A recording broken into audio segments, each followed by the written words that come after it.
We need reparations, we need vacations, we need blue strips for all the time we spent waiting. We gon' kill for what we owe, Joe, we not playing. Mr. President, I think it's time we get paid. I watch all of my people die, while your people try to act like we commit crime. Get killed on TV, got our kids scared to go outside. It's time you pick a side, before we turn this bitch up. Mr. President, better fall in line. Yeah, we don't need loans, we need what we owe. We need police to stop killing sisters inside their home. And when it happened and we burn this bitch down, they need to stop telling us we was wrong. Ay, and we need unity. We need the government to stop bringing drugs in our community. They better stop playing, we not the ones. You got guns and we got guns. We'll kill if you play with our funds. Yeah, how we supposed to restore when they don't give us more? When they got knees on our necks when we walk out the store? How we heal when they go to the park, kill a 12-year-old boy for killing, we ready for war. Yeah, and we need reparations, we need vacations, we need blue strips for all the time we spent waiting. We gon' kill for what we owe, Joe, we not playing. Mr. President, I think it's time we get paid.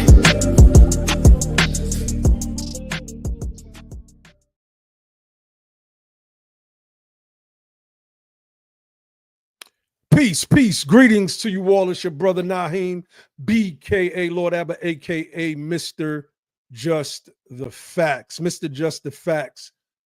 First and foremost, family, hit that like button, share the video out. If you're watching on X right now, come on over to the YouTube channel, give it a like. If you prefer to watch from X or listen from X, that's cool. Just go to the YouTube channel, give it a like.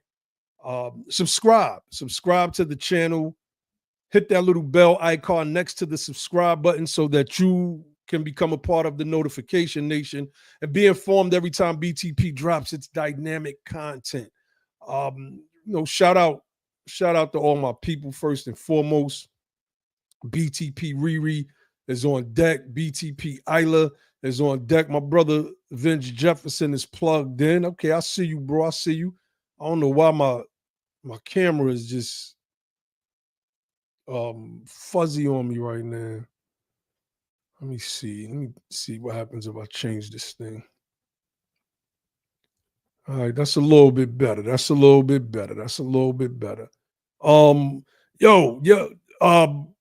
Today, man, we're gonna have a discussion. I was on with this brother earlier on his live stream, and we were discussing the United Sons and Daughters of Freedmen's white paper. And in our white paper, which was essentially a culmination of all of our research over the past several years on this Freedmen, I don't want to call it an ideal, but it can be called that. This is a real thing. This isn't some made up thing. And, that's not even me taking shots. I take my shots when I take my shots. It is what it is. In some instances, it's up and it's stuck, as they say. But that's not what this is. This is real. And through the course of our growth and understanding over the past 5 years, we've made the necessary shifts. That's what growth is about. This is what progression is about. Progression is about taking something and building upon it and expanding upon it, not being stuck in the cement. Because this is what typically happens in a lot of movements. A lot of people, they kind of get stuck in the cement and they stand there until the cement dries and now they can't move. They are stuck in that position. And these are the people that watch you go by and criticize you because they're stuck where they are. And they're shouting and they're shouting, and you keep going further and further past them. That's not what Be the Power and United Sons and Daughters of Freedmen is about. We are about movement. We are about growth. We are about progression. We are about progression. So tonight I want to touch on our white paper. Let me share the screen and show you all what we've been up to. So on June 4th, we published a white paper on the I think it's called the Social Science Research Network. This is where a lot of legal minds go to publish their works. It's almost like the academia.edu for academics and scholars, but this one is for legal minds. And I thought that this would be the best place because we wanted to make sure that legal minds who are far more advanced in law and legalese and understanding the Constitution than we are can read this and say, wait a minute, these people have something here. So since June 4th, as you can see over here to the right, we've had 91 downloads, 380 abstract views. Of course, you know, the ranking, it's a newer paper, so we don't necessarily have to touch that. All I need is the right person to read this paper. And I want to read the abstract. I want to read the abstract because clearly 380 people have visited this page. They've read this abstract or at least looked at it to some degree. But it says this white paper argues for a fundamental shift in American civil rights policy from race-based remedies to status-based recognition of American freedmen. When we say American freedmen, we mean descendants of persons emancipated from the unconstitutional institution of chattel slavery in the United States, drawing upon historical precedent, legal scholarship, and constitutional principles. We demonstrate that freedmen's status provides a more legally sound, historically accurate, and morally justified foundation for remedial programs than the problematic construct of race.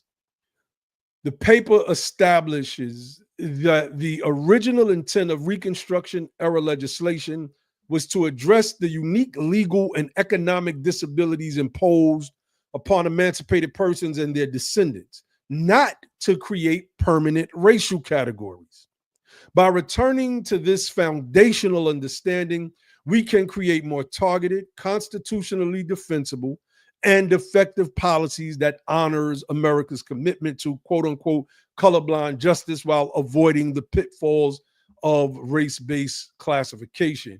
And let me see, will this thing open up? And can y'all see it? Oh, damn. I keep forgetting I gotta do this because of the, what's the name I'm on. My bad, y'all. My bad. But this is the paper, and y'all was not obviously able to see all the stuff that I was talking about with the downloads and the abstract views. But you see the paper, Freedmen as a legal and moral category, moving beyond race-based remedies to status-based justice. We style ourselves as a civic power movement. Right? We are calling ourselves an upgrade from the civil rights movement. Our ancestors went through hell to get us to the point that we're at right now. The problem was that civil rights became something that was usurped by liberals and people with pink hair and a bunch of Pan-Africans and other groups that lost sight of what Martin Luther King Jr., Frederick Douglass, and all of the freedom fighters before them were trying to do in the first place, Booker T. Washington, etc. They lost sight of that. And in the case of quote unquote blackface Democrats, especially in the form of Pan-Africans, what we got was a global push for reparations for everybody, as opposed to the people that it was supposed to go to. So I'm not going to be on here long, but I wanted to touch on this because, I want to put this into the ethers. Let's put this paper into the live chat. I hope this is a long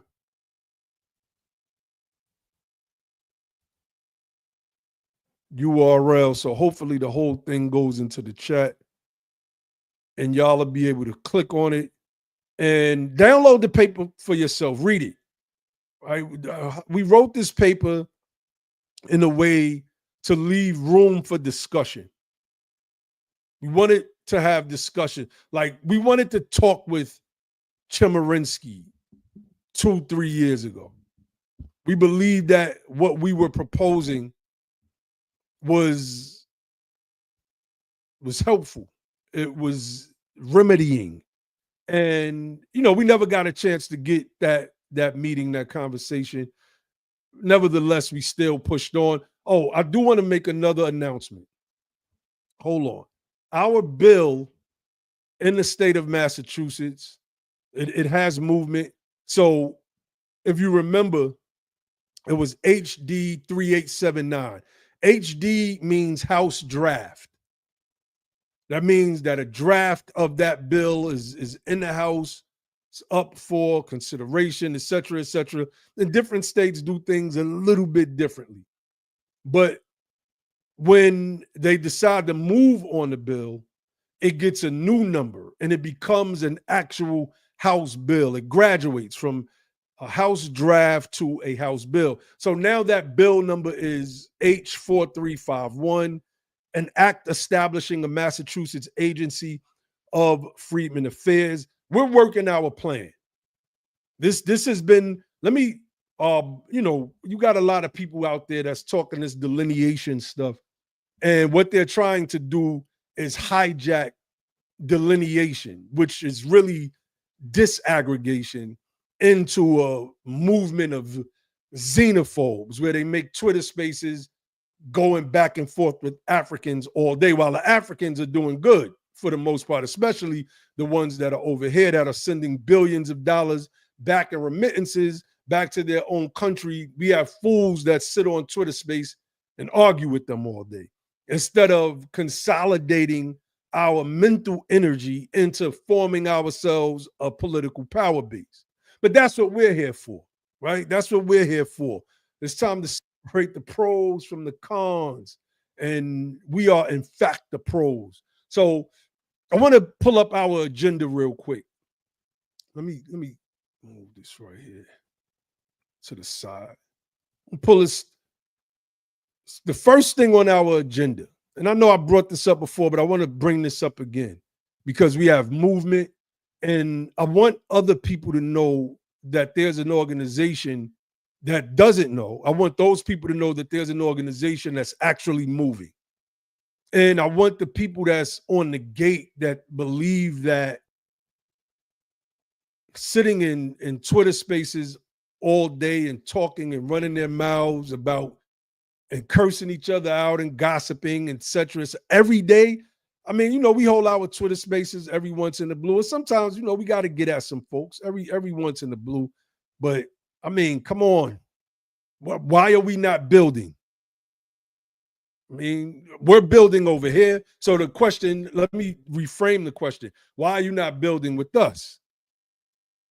You know, there's a lot of people that they put their politics or their political party affiliation in front of the movement. You know, they center things other than the actual movement. So this first part of our agenda spoke about having the Office of Management and Budget recognize the American freedmen as a distinct population group, disaggregating it from the quote unquote black race. And a part of that plan for us was establishing satellites all over the country, especially obviously if we could not get it done at the federal level first. We wanted to establish it. And if you've been following our platform, you've heard us talk about this before. Getting the Freedmen Affairs agencies established in states across the nation. And then once we get it at the federal level, have the federal government absorb those state agencies into one, and we start this process, man. I'm gonna go back and find one of our old live streams that we did. I said a bunch of live streams to go through, but I was talking about something like this, right? How reparations look and how reparations doesn't just look one way. It's not just this cookie cutter way that we have programmed in our minds. That's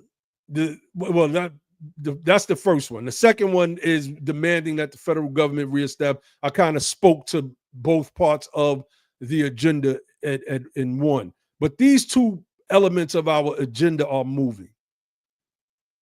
Agenda 3 is we demand the immediate and complete. I'm going to move this down to 12. We demand the immediate and complete deconfederatization of the United States of America. No child in Germany is forced to attend schools named after Adolf Hitler or drive down a road named in honor of the Nazi regime or its officers.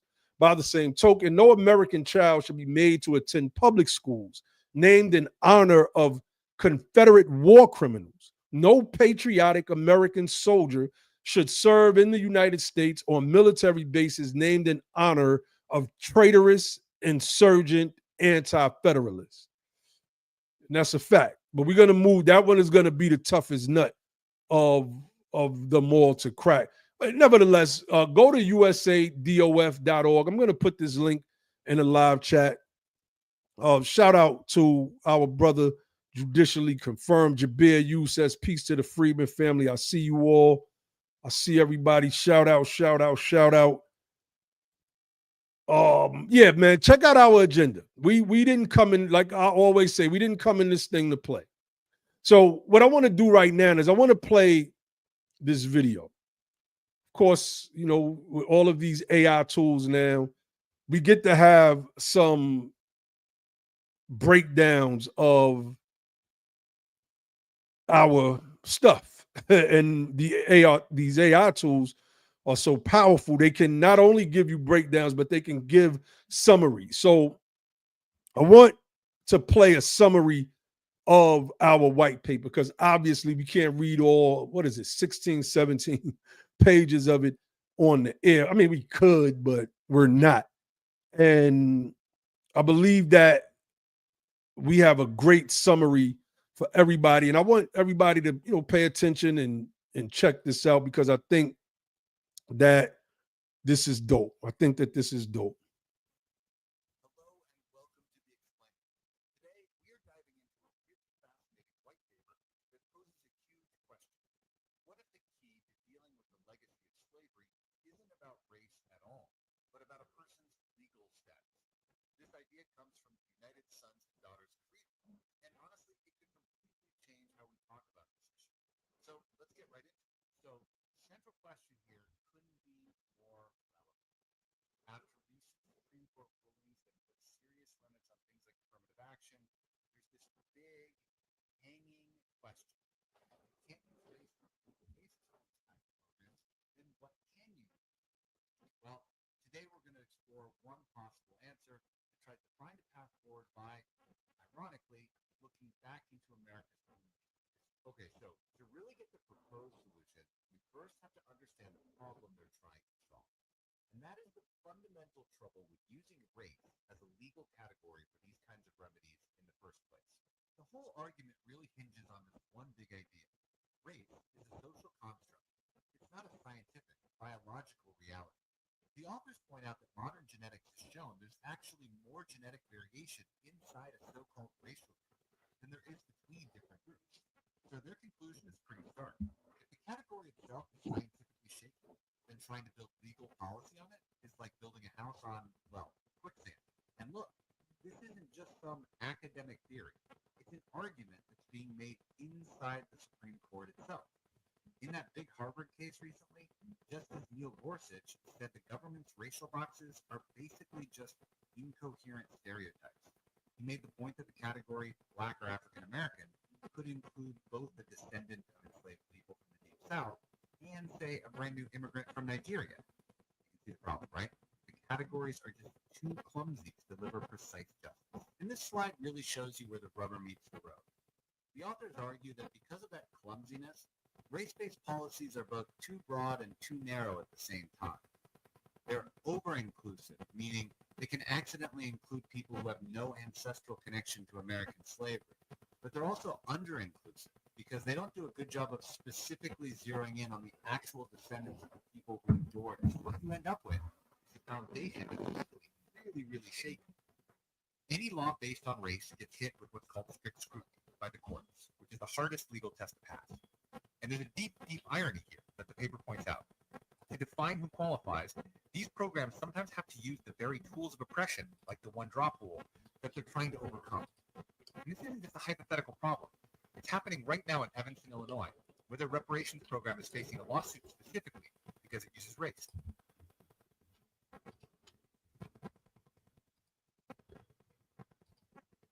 All right, so I'm getting some reports that the volume is low, and some people are saying there's no sound.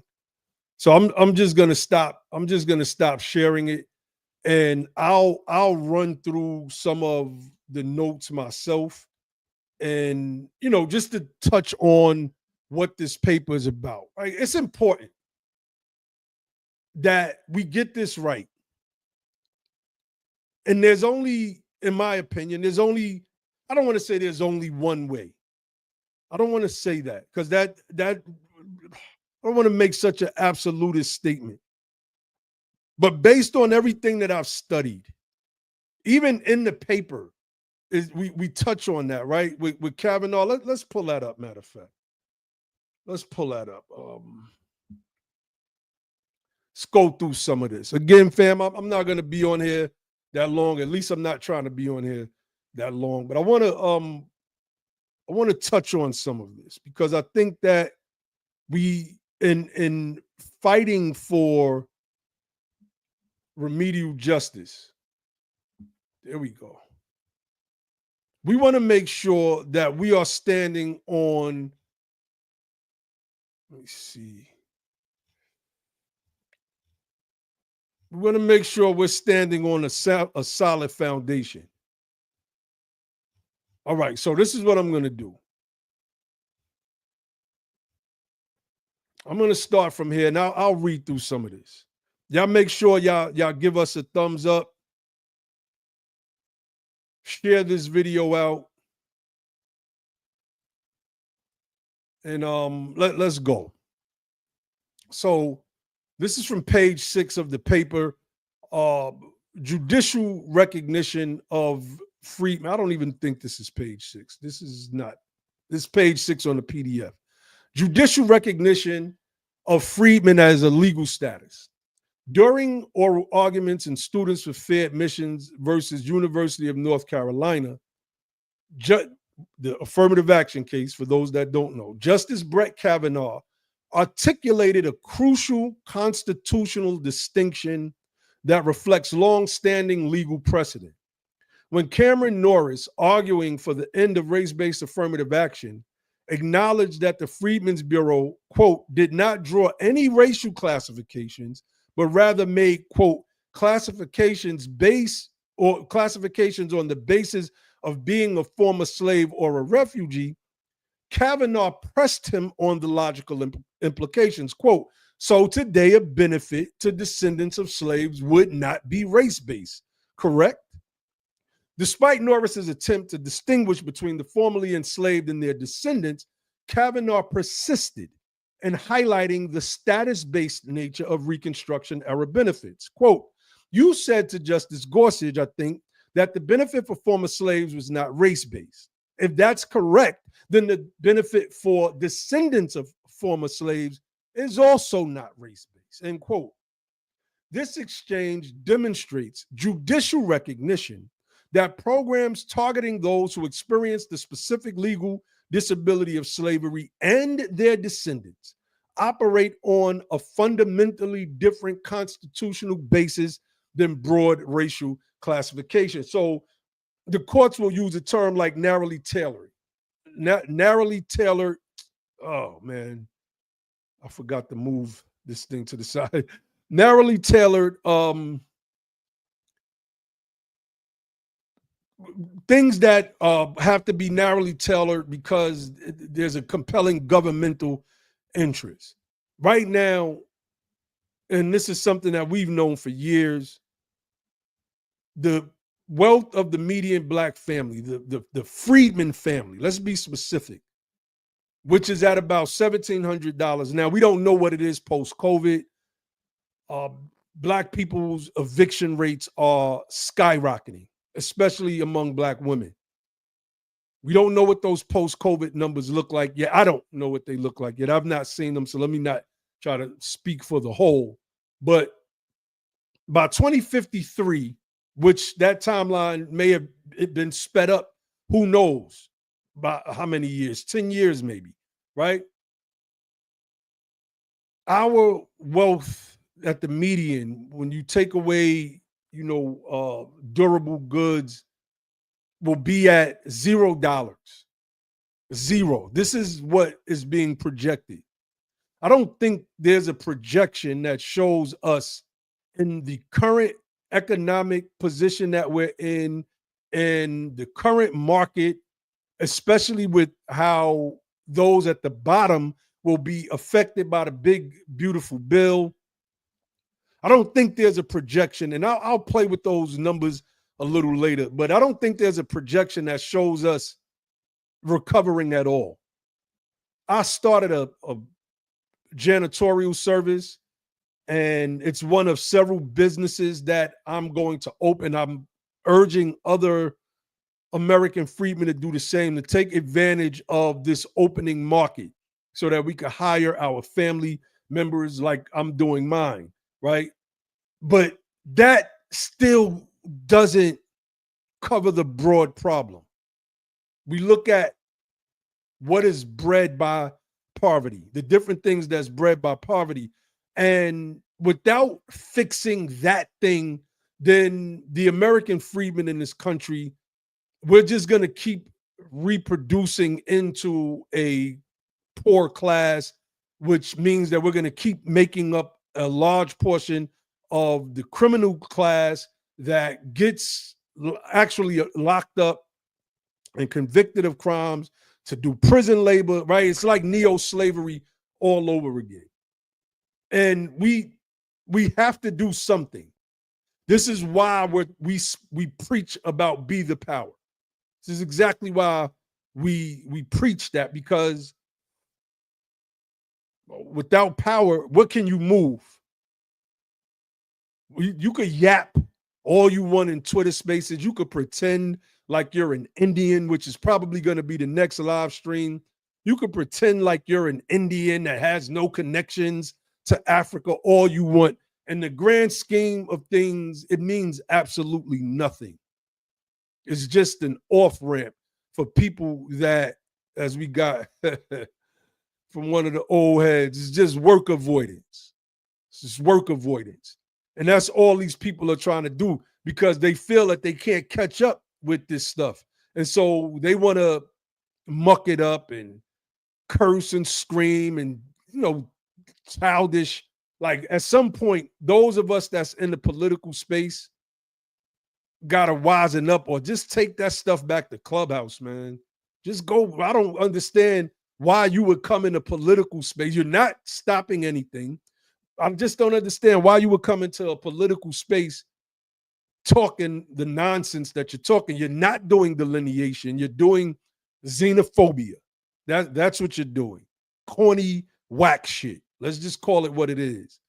Not delineation at all. Delineation is drafting up what we drafted up and sending to the Office of Management and Budget. That's what delineation is, so that we can disaggregate the data and know exactly how bad we're doing in this country. So long as they get to couple us in with other people. And Justice Thomas said that in his concurring opinion in the affirmative action case. He said that West Indians are Black. They come over here and do exceptionally well. So obviously it's not a racial issue. And this is why the left keeps getting it fundamentally wrong, and why Ketanji Brown Jackson, I don't get me wrong, I think Ketanji Brown Jackson is way more qualified than most of the last several picks on that court. But what good is your intelligence and all of the stuff that you've learned if you're going to simply forget all of that in place of a liberal agenda? You don't understand or not what a woman, you don't know what a woman is. You're a woman, and you can't answer that question because you don't want to offend a small portion of a political base. Like, we can't do politics that way. We can't do Twitter space. We just can't do it, man. We just can't.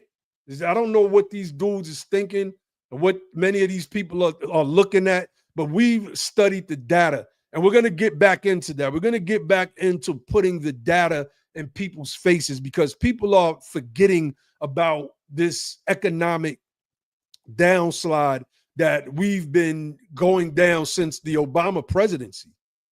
People are not paying attention. They're not serious at all. AMPDM1 says poverty leads to criminality due to desperation. People who have self-sufficiency don't rob banks. Don't find many criminals at Black rodeos. And that's a fact. That is a fact. It's a 100% fact. Jabir Yu says that cats seeming like paid opposition at this point. That's what I think they are, fam. Them guys these little goofies from out of Texas and wherever else they from that we see on these Twitter spaces. I just believe that they are, and I'm going to mention their names on this channel finally. Probably going to be my next live stream, because this stuff is getting out of hand. And right now, we need, especially our youth coming in. So, oh man, look at this. I'm gonna get to Fred's comment in a few seconds, but we need our youth coming into the information that we're teaching at Be the Power and United Sons and Daughters of Freedmen. Not a bunch of lames that believe that they're Indians, can't tell you which tribe they come from.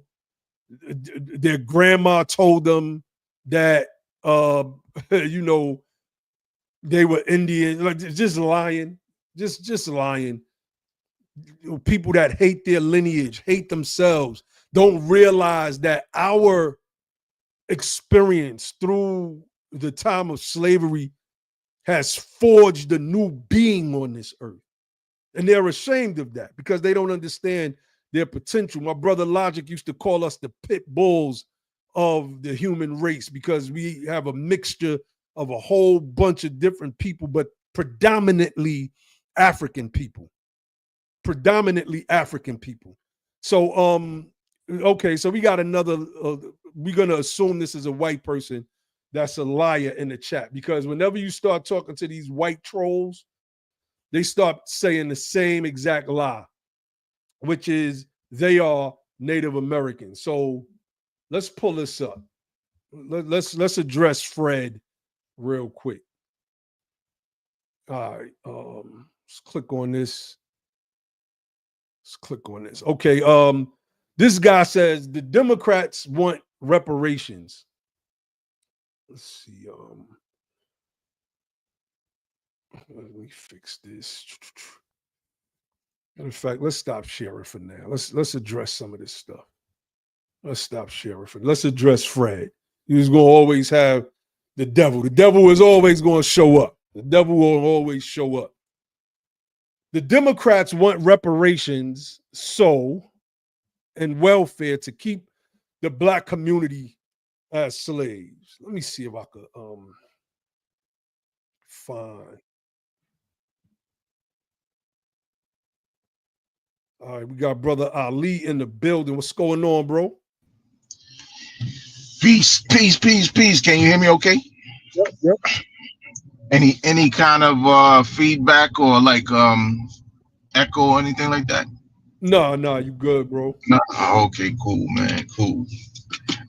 Yeah, so I was trying to get on and just jump in with you on this conversation. It's interesting. I saw a report. I don't know if you spoke on this or not because I clicked out for a minute. A report talking about how many jobs Black women have lost and are continuing to lose. Did you touch on? Were you able to touch on that at all? No, I didn't touch on it. I actually touched on that in the Twitter space the other night, but we can definitely touch on that. Let me. I want to just real quick, Ali. I want to address this troll. I'm trying to find these articles. I thought I had them saved, but I don't, because this guy in the whites. Okay, the whites have found our chat. I love it. Oh, so what is the troll saying? What's he saying? So we got one troll up. They've been trolling me all day, actually. The Democrats want reparations and welfare to keep the Black community as slaves. I bet you if you were to put this guy, if he was because these people are just utter cowards. That's why they hide behind screen names and avatars, and they like to ambush old Black people in churches and in supermarkets and shit. But I bet you he couldn't come on here and name any top brass Democrat that wants reparations to happen. And none of these other trolls. We've pulled several articles that show that the Democrats wished for the subject of reparations. I don't know what I have that saved as on my computer. But and not only that, and it's interesting because we've talked about it in the past about how the white middle class was created in this country. That's right. We talked about the New Deal programs, these social welfare programs that white America benefited from, not through hard work, but through certain programs like the New Deal programs and government handouts, the Great Society, government handouts, the Great Society, and things of that nature. The benefits of the GI Bill, etc., right? So they're very funny when it comes to this issue. But again, like I said, I always caution people that when we're looking at these types of criticisms and these types of talking points coming from quote unquote white people, you got to watch it because we don't know where they come from. And a lot of these quote unquote white people who are offering these types of sentiments are not actually true Americans. A lot of them are actually post-Civil War Johnny come lately Ellis Islanders who are not really true Americans that have ancestry and lineage and work that's rooted generations deep in this country the way we do. So, it's very interesting to watch how so many foreign whites will come into the country and try to stoke the seeds of division, and push that kind of division amongst the American population under the guise of whiteness. So we just got to be mindful of that. That's right. And this person, which I believe is a liar, because they all say this. I'm Native American and wouldn't take a dime from the government, right? But what I got up on the screen is an article from a study, and it's been published, specifically. I was reading something. It was published by several news agencies about how the white middle class in the United States of America built themselves up off of government handouts. And when it was time, and they excluded us for 30 years from the same welfare, because that's all they have, right? Because it's a trope talking point that has been passed down from racist whites in this country to the next generation, forgetting the fact that many, especially in the Rust Belt whites, they used American government handouts, welfare, for decades to pull themselves out. They were able to get good jobs and leverage the money that they made from them jobs based off of securing their foundation from the government handouts that they received. When it was time for us to get a slice of the cake, the racists complained and gave us crumbs. And the whites complained about that. And now the whites, and that's if they are like Anglo-Saxons, right? Because this guy claims to be a Native American, but this is just some white troll probably who has some German ancestry, German and Dutch ancestry, that's just trolling behind his computer like the rest of those losers do. But now all of a sudden they want to use this as a talking point and then tell you that the crumbs that we received that we couldn't build up off of to do anything with, because that stuff ran out 3 weeks into the month, is somehow reparations. These are some of the racist white in America. And you notice I'm like distinguishing racist white from, just whites in general. And if you're a racist, you're a racist. So if the shoe fits, middle finger to you as well. But the racist white in America has to be one of the most evil people on the planet Earth. And their whole quest is to be exceptional, to be superior, right? And so in that, well, if a black man gets the same job, because this is what the 1919 Red Summer started over. Labor disputes. Black men wanted to be paid the same wages as white men. It started over that. Then the riot ensued because these people felt that we need to stay economically at the bottom so they can feel superior. So we cannot look at them, murdering their wives and hiding the bodies and then going out with the search team looking for them, and all of the rampant pedophilia and rapes and white collar crime, all of the crimes that they do. They get to focus on. You guys lead the nation in murders, do we? Or are you guys just getting away with more murders? Because that's getting away with murders, underreporting by the police agencies. See, a lot of that stuff. See, they always go to the FBI reports, which are reports about arrests. The reports about arrests, but the information provided is volunteered by the various police agencies. It's not like this is something that somebody is like it's mandatory. Like, y'all got to give us everything you got. They don't have. There's nothing that says that they have to give everything that they have on white people, on white crimes committed by white folks. And so at the end of the day, again, like when going back and forth with these people about it, it's like black people make up the majority of the exonerations and the wrongful convictions. That's right.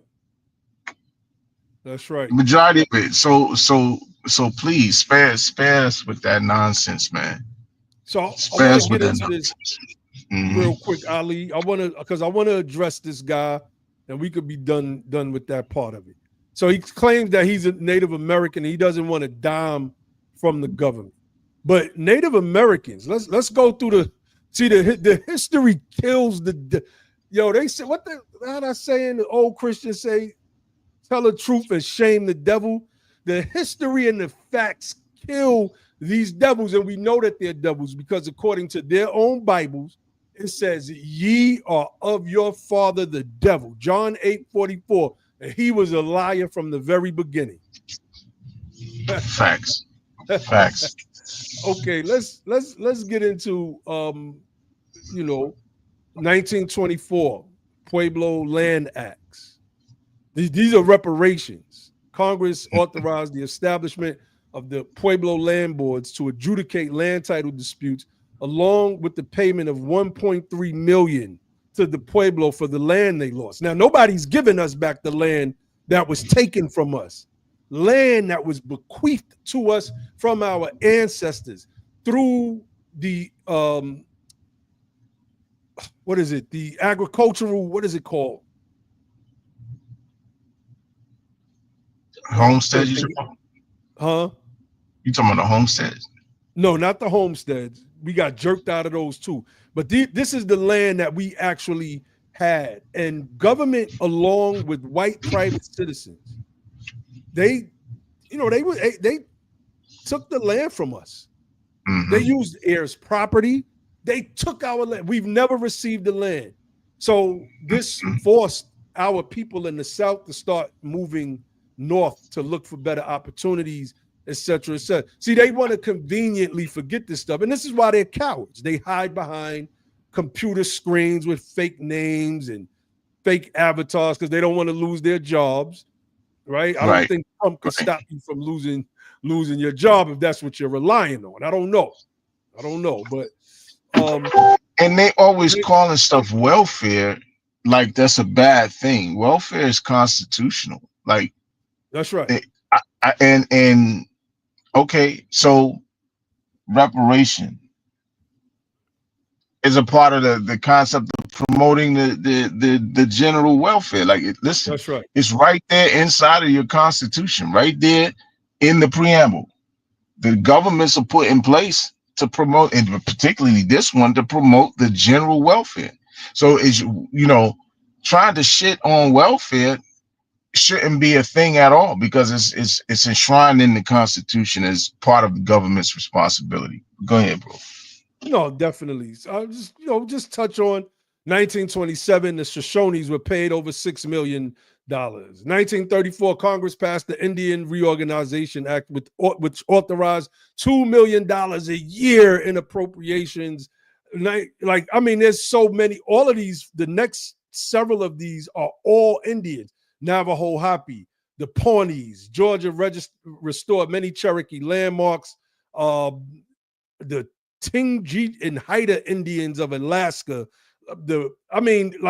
This stuff is, most of this stuff are Native Americans receiving reparations. Now, I know this guy's a troll and an a-hole, but any opportunity that I get to teach people and show them, we're gonna take those opportunities and we're gonna do that. This idiot right here called the Port Democrats said the only things reparations will lead to is war, and people stupid enough on all fronts to do it. Now, I want you to look at all of these instances, right? Let's start. I'm going to start from the top. This says an historical timeline of reparations payments made from 1773 through 2025 by the United States government, states, cities, religious institutions, universities, corporations, and communities. I'm going to just scroll because it's too much to read, obviously. But let's let this scroll all the way down to the 2025s, to 2025, excuse me, the 2020s, 2020 to present, right? So all of this is reparations, but a lot of it is by the United States, and some of it, and the next probably is by the states. All of this is reparations. Now, if the devil that's in the chat is correct, Ali, shouldn't wars have popped off after every time the United States or some state or city paid reparations? Right. See, go ahead.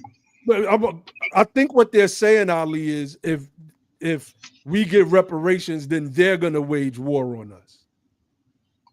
Yeah, that's what it is. That's what it is. It's because their thing is rooted in so much rooted in hate, right? It's hatred, and it's really speaking from no place else but hatred. It's not about an economy. It's not about inflation. It's not about any of that stuff. It's about hatred and the fact that they really believe, just like you said already, that you're supposed to remain the bottom caste in this country. You're never supposed to rise any higher than where you are, and definitely not higher than any station that they are in society at the moment. Remember, remember we were talking about the economist who wrote the book or whatever, and was on it about reparations, and then all of a Matt sudden he Brunig. changed. Yeah, Matt Brunig, he changed when he realized, hey, if we do this, you guys might excel past us, man. And no, we can't.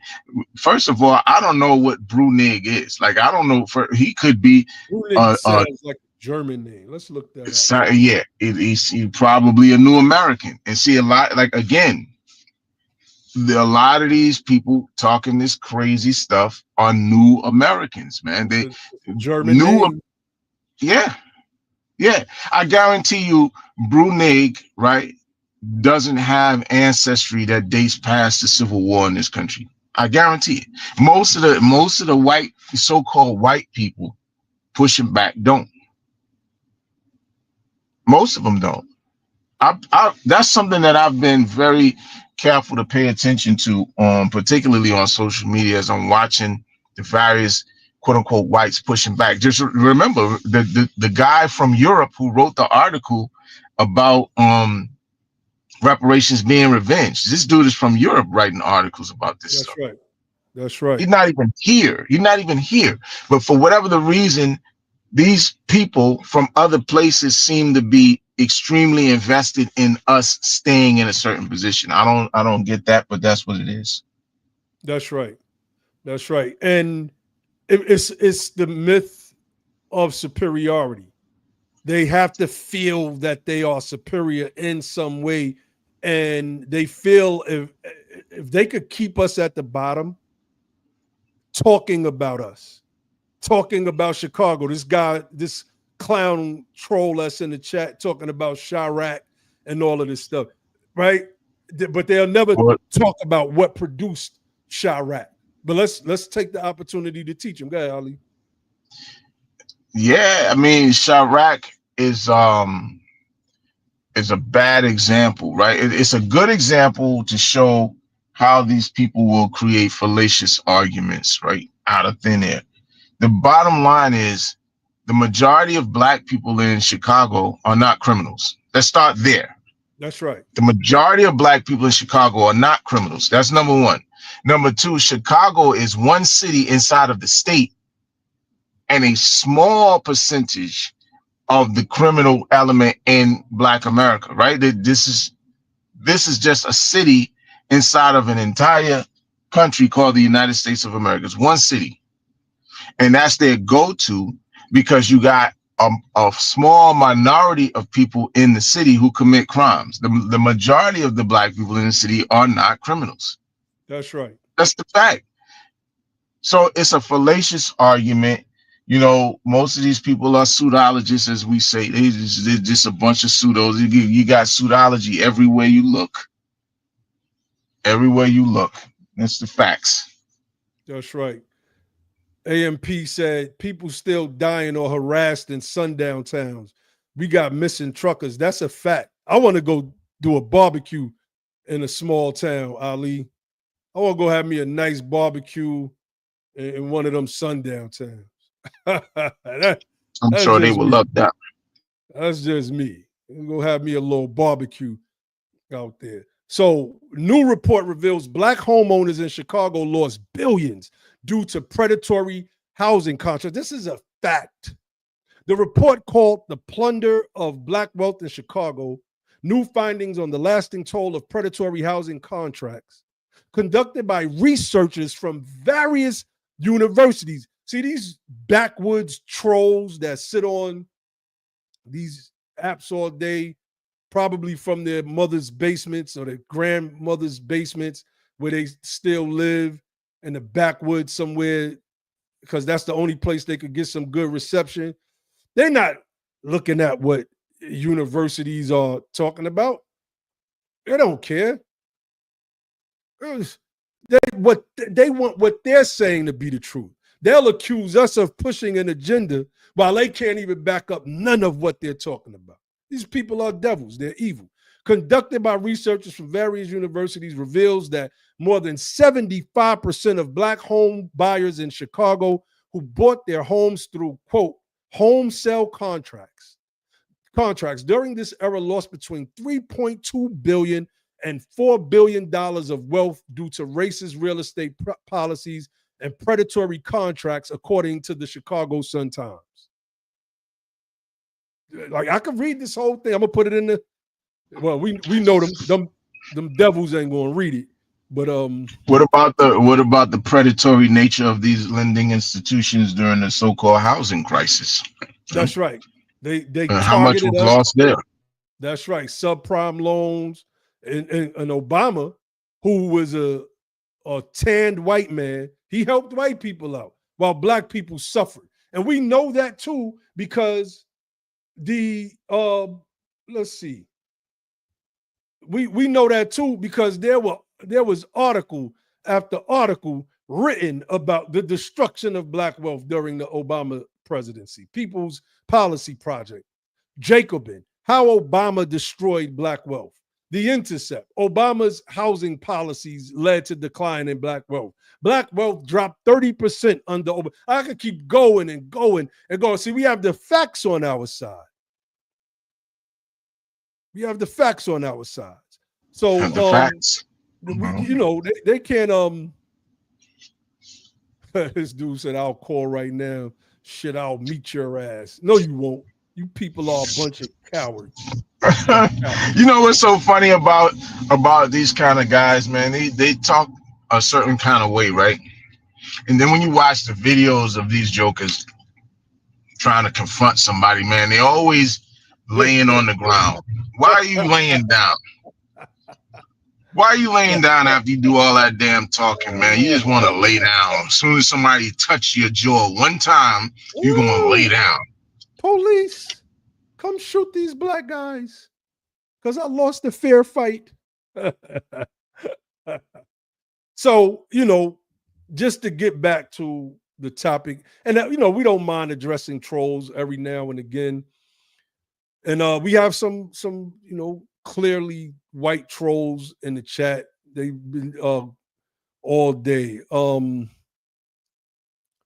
If they didn't remove the fathers, they wouldn't be in the situations they are stuck in. It is sad.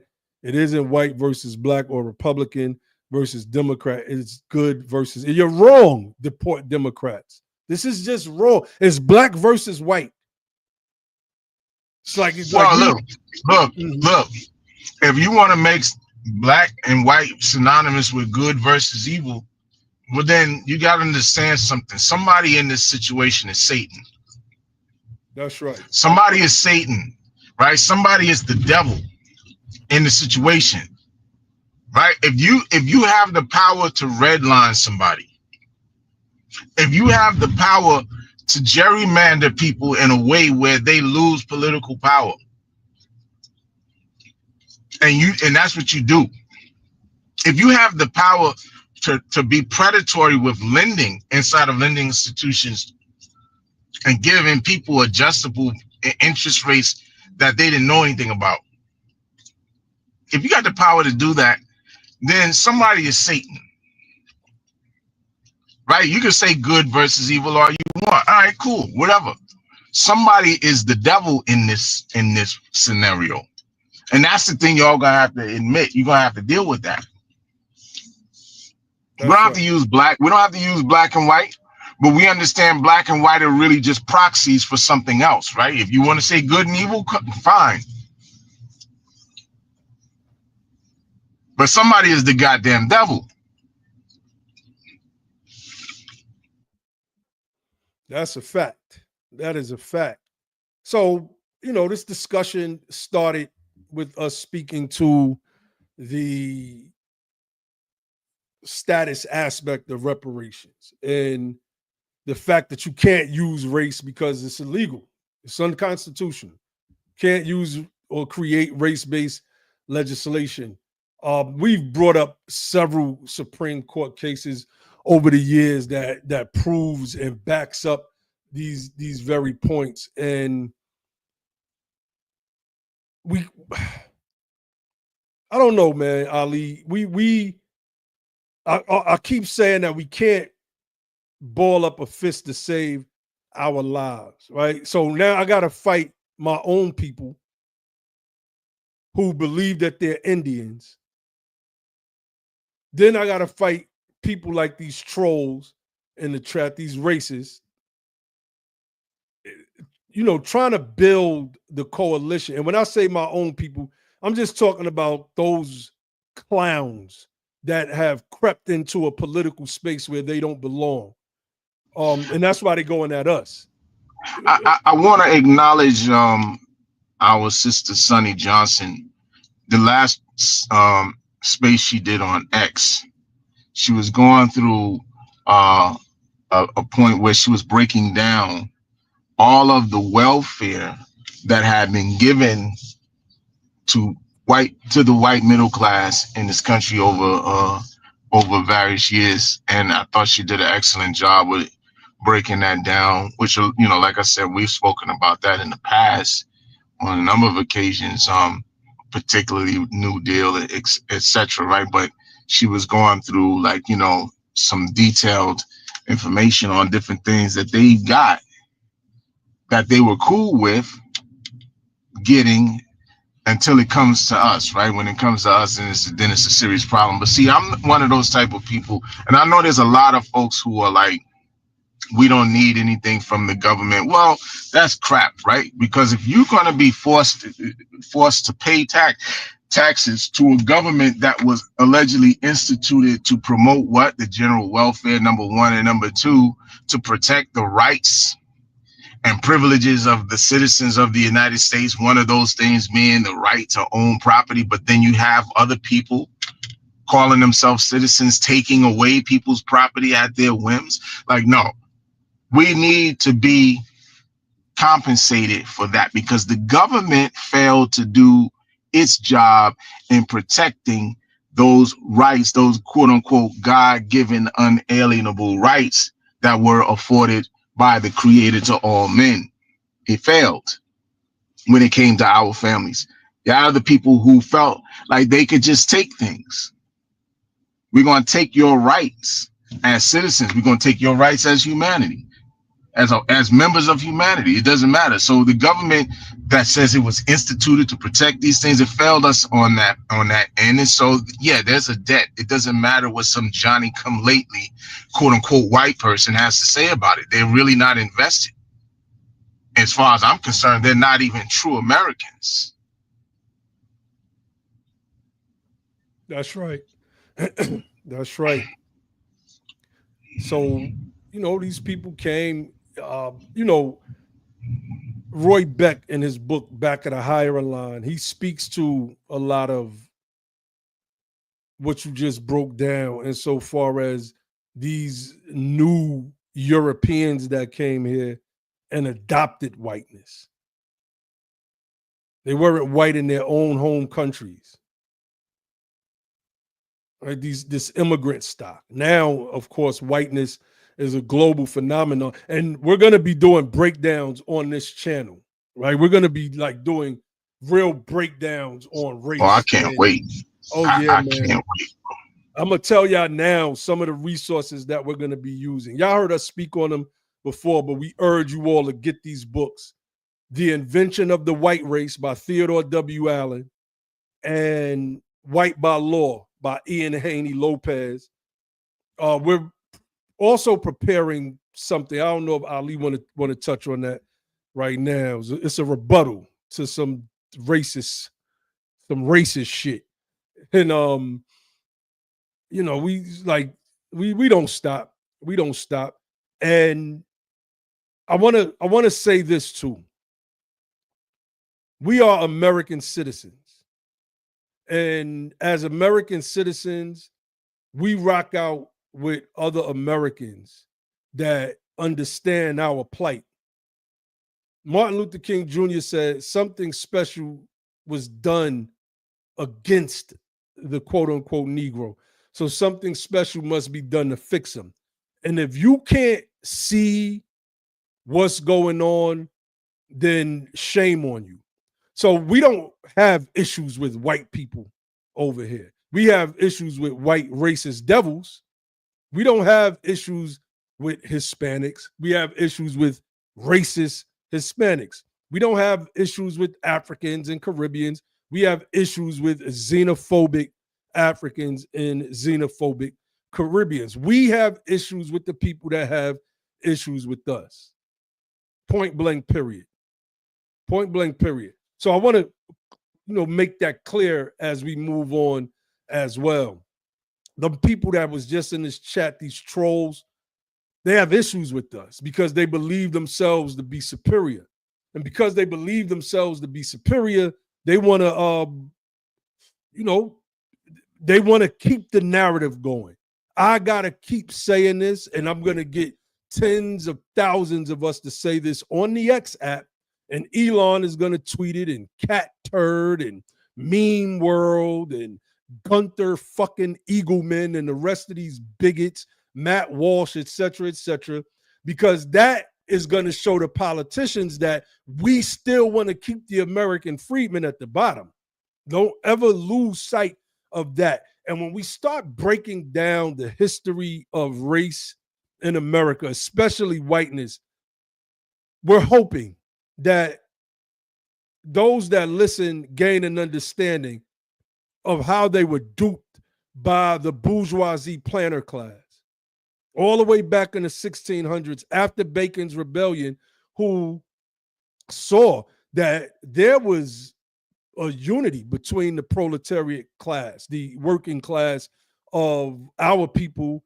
African Americans is the term that Theodore W. Allen uses, which is an apt term for the 1600s, and European Americans is the other term that Theodore W. Allen uses, right? There was a solidarity there. And during Bacon's Rebellion, which pretty much the proletariat class fighting against this bourgeoisie planter class, the bourgeoisie planter class said, well, we can't let this happen anymore after they brought in some people from overseas, from Britain, I believe it was, some generals, and they helped squash the rebellion. The planter class decided, you know what? Whiteness has been exclusive to those of us who are the rulers and the rich.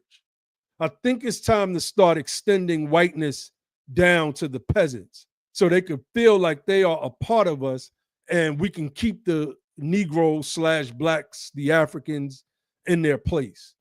See, this type of stuff hasn't been fleshed out because a lot of people don't know about this history, but we've been knowing this history. I've had Theodore W. Allen's book well over 10 years, And it's time for us to, Ali, start breaking that stuff down, man. These people that are of European descent that think that they're white, they are being tricked by a upper class that seeks to maintain some social control. So if you can keep our people in ghettos, right, and let that portion of the people that actually do commit the crimes get locked up, then they're going to go into the private prisons, whom are owned, Ali, by the descendants of the planter bourgeoisie class. And now you got people in there doing all types of free labor to, menial, making menial wages. I don't know if menial wages is the proper term, but doing menial work for very, very low wages. And these private corporations are reaping the benefits of it. They're reaping the benefits of it, man. So we're going to touch on that. We're going to do maybe a 2-part series on whiteness. And then we're gonna break down blackness. And we're gonna break down blackness because you're looking at my clearly brown skin, and you can see that it's not black. Look at my gray hat with the white Yankee logo. We were taught in school that if black and white mix, that it makes gray, right? My sweater is a dark gray, depending on how much black or how much white you use. Well, if we are actually black and white people, when the black and white person has a child, they should look like the range between the color of my gray hat or my dark gray shirt. And nobody is this color ever. Nobody. So we want to deconstruct the racial construct on this platform. And we're going to prove to those people that, like those trolls that were in our chat, you're just being used. Talk all of this stuff about the government, this, the government, that. And like they were doing in the chat, the government is pitting us against each other. Blah, blah, blah, blah. Okay. I'm going to show you how the government has been using race to keep you at odds with us so that they could use us for cheap prison labor and whatever else, they do, unemployment and all of the different assets needed to keep this economy running through modern monetary theory, which is the economic system of the United States of America. And what they do to whites, it's the same exact system. The rich are getting richer. And, you got a middle class white in this country. They complain about gas prices and stuff too. I was just up in Pennsylvania the other day. And, them gas prices up there was $3.39, I seen $3.99 in Virginia. Back down here in the South, it's $2.64, $2.79. Y'all being duped. Y'all are the ones that are being duped. And we're going to get into that. We're going to break this whole racial thing down in a way that only BTP can. So y'all make sure, if you're not subscribed to our YouTube channel and you're watching from X, if you're watching from Facebook, matter of fact, I'm not even streaming on Facebook. So if you're watching on X, go to the Be the Power YouTube channel, subscribe, click like on this video first and foremost, subscribe to the YouTube channel, hit that little bell icon next to the subscribe button so that you'll be informed every time Be the Power goes live and drops our dynamic content. And our content is, in fact, dynamic because we educate over here. And we've been doing that for the past couple years. So, I can't wait to break that stuff down, Ali. Yeah, me too, man. I'm looking forward to that. Like, for real. Definitely breaking down the whole white thing, because that's important. Brian Tomorrow says it's important to also add religion in the mix, breaking down whiteness. There's a book called White Too Long. Oh, that second chapter, man. I don't care. Like, if you are a white person that's not a racist and you listen to that chapter, you're going to be like, God damn, this is just brutal. And it's hard for you to separate yourself because regardless of the fact, we've all been programmed into this black and white thing. This is generations of programming. And that second chapter of that book, White Too Long, man, is brutal. It's brutal. And they use Christianity and the church to help foment that brutality. I mean, they burned a man alive and old white men were standing there screaming out, glory, glory, while this innocent black man was burning. They accused, he was self-defense. And the white guy was trying to kill him. The brother, he was like, yo, pay me my money you owe me. I've been chopping this wood and doing all of this work and you haven't paid me. So the white guy got all belligerent and he tried to pull a gun on the brother. And the brother did some old the way I'm describing it, Neo in the Matrix sidestepped through the axe and it hit the man in his head, killed him. Knowing that this was a self-defense case, the whites, the newspapers, the Atlanta Journal-Constitution being one of them, because this happened in Noonan, Georgia. Oh, man, they ran the story that, what was his name? Sam Holes, I believe it was. Sam Holes, I believe is his name. They said he killed the man, snatched the infant from the wife's arm, dashed the infant to the ground, knocked out the wife, and then raped her. All of this stuff was just false. Do you know, till this day in Noonan, Georgia, if you talk to white people out there about that incident, they still uphold the lie to justify killing that man and burning him alive like that? This person said, I'm white and I'm not. I hope you're not, a racist or, but when you look at race, and this is one of the things that we touched on, man, and we've been touching on for years. It is a fictitious construct. So it is what it is. Because you're not really white, Sean Griffin, because I'm not black.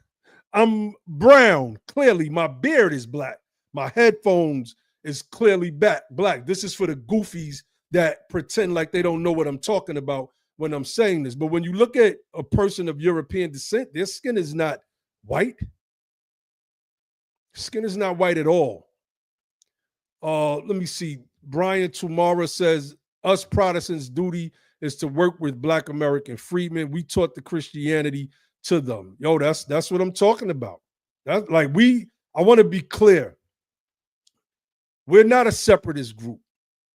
We are a heritage organization that places emphasis on freedmen first. We place emphasis because we've been at the bottom in this country, and there's not a person that could look at the statistics and not understand that.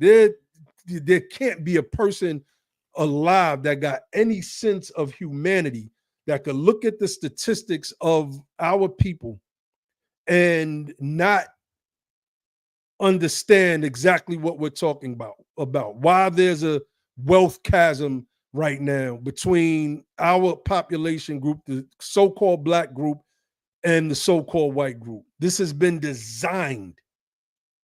So we are for everybody that's rocking with us. Point blank, period. I mean,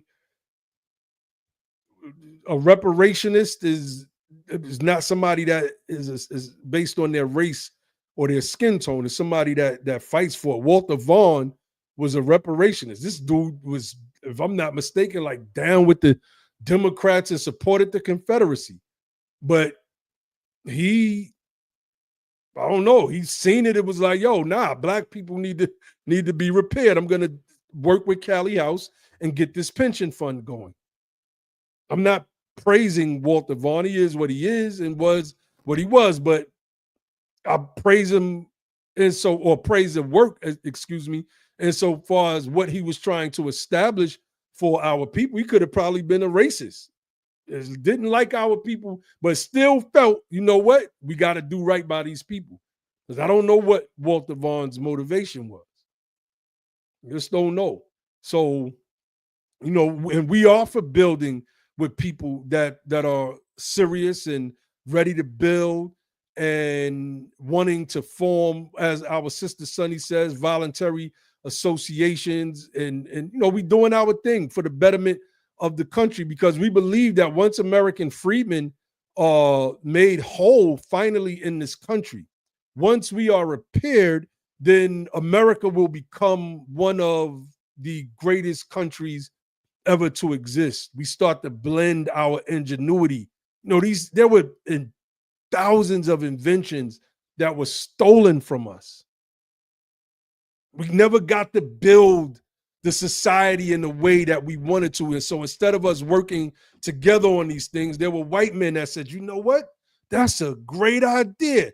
Give me that. And made their families filthy rich for generations while our people suffered.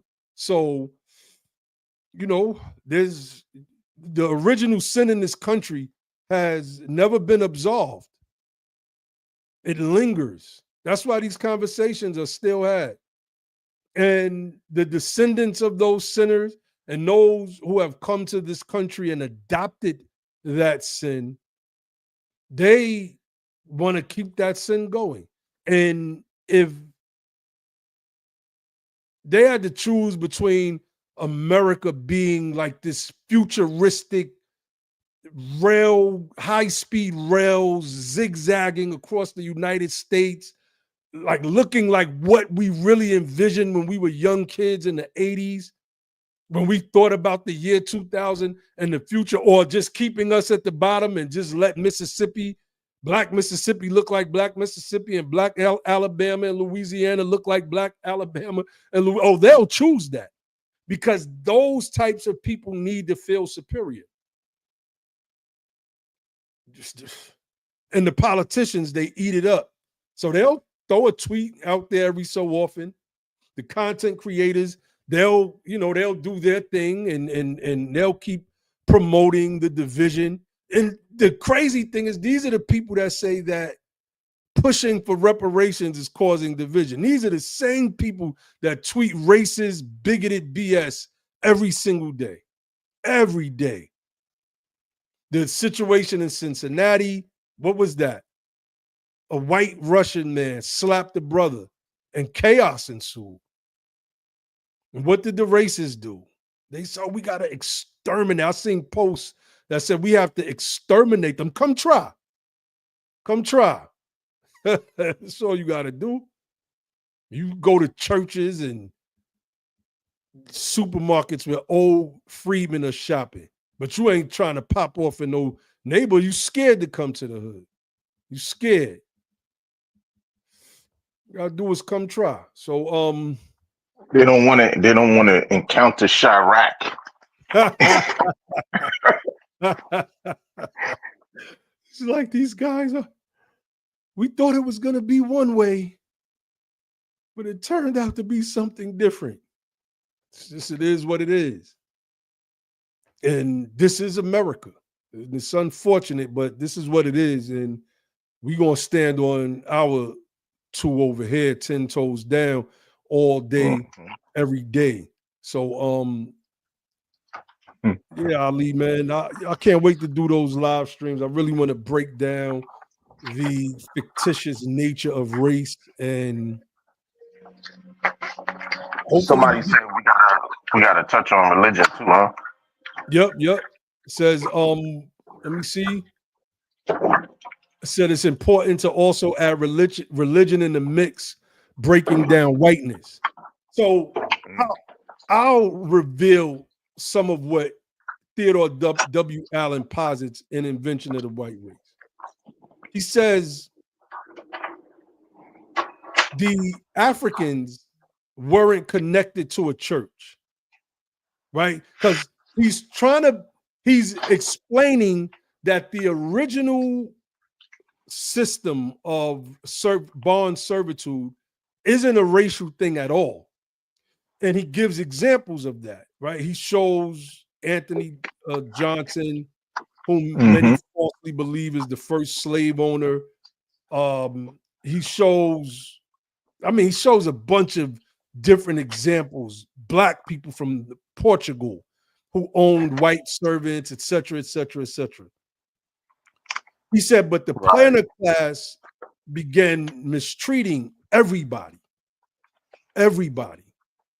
And certain people, where there was a church, they started to complain. And the church started to get at the colonists. So Ireland didn't have a church at that time. And so the Irish became like kind of the people that they could still stick it to, right? When, what's his name? John Punch runs away. He runs away with it. If I'm not mistaken, an Irishman and I believe they call him an Englishman or something like that. I can't remember. But Allen posits that the Africans didn't have anybody to complain to. He said, Ireland, you have a lot of background noise, Ali. He says Ireland has had established a church. He said, and now the Irish had somebody to complain to. And it only left the Africans who had no church. This is his theory of how it begins, how it starts, not racially, but then they had to create a justification for the mistreatment. And that mistreatment usually came in the form of, well, you were under contract for 5 years. We want to work you 7 years. And they were doing this to everybody until everybody started to complain. But the Africans that were here, they had no one to complain to. They had no church backing them. And so they started to realize, well, we can just abuse these people. And then they started their justification of why our people needed to be enslaved. And then you start to get the racism. Like, man, Theodore W. Allen breaks that down. The second volume of The Invention of the White Race. I urge everybody to get that book before we do a breakdown to it on this platform. It's a huge read. If you get both books at the same time and you start now, you'll be finished. Because if you're trying to break stuff down like me, you may be finished in about 30 days. Because I'm one of them, I can't just read a book straight through. It takes me forever. Unless we're doing like a book club, then I can read the book straight through. And even then, I still got to take copious notes. But yeah, Theodore W. Allen in that book, The Invention of, he shows that we were landowners in the 1600s. He's not saying that there was no racial animus at the time. He's just saying what we know of as race didn't exist. Just didn't exist at all. So we're going to do a breakdown. We are going to do a breakdown on that. So we want everybody to tune into that. We want everybody to tune into that. Subscribe to the channel so you can be informed. If you're on X watching this, follow my profile. Follow my brother Ali. Let me see. Conscious Funk. Peace and respect, brothers. Have either of you read the book, quote, The Plunder of Black America by Calvin Skirmahorn? Read that book to add to your White Race podcast. I'm going to pull it up now. The Plunder of Black America.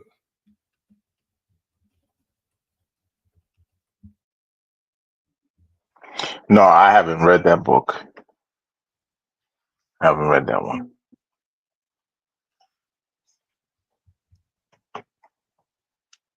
How the Racial Wealth Gap Was Made. I don't know. I've heard of this book, though. I've definitely heard of this book. I've definitely, okay. But yeah, man, no, dude said this is a new book from 2025. Oh, it does say 2025. The Plunder of Black America. I could have sworn I've seen, maybe it was a different title with the same plundered, how racist policies undermine Black homeowners. I don't know, maybe that was the book. I'm not sure, but he's saying this is a brand new book. So yeah, The Plunder of Black America, how the racial wealth gap was made. So yeah, I'm gonna get that. We may do a book club book on that because we're looking for new books. Conscious Funk does just curious, does this book tie the racial wealth gap back to the Reconstruction period?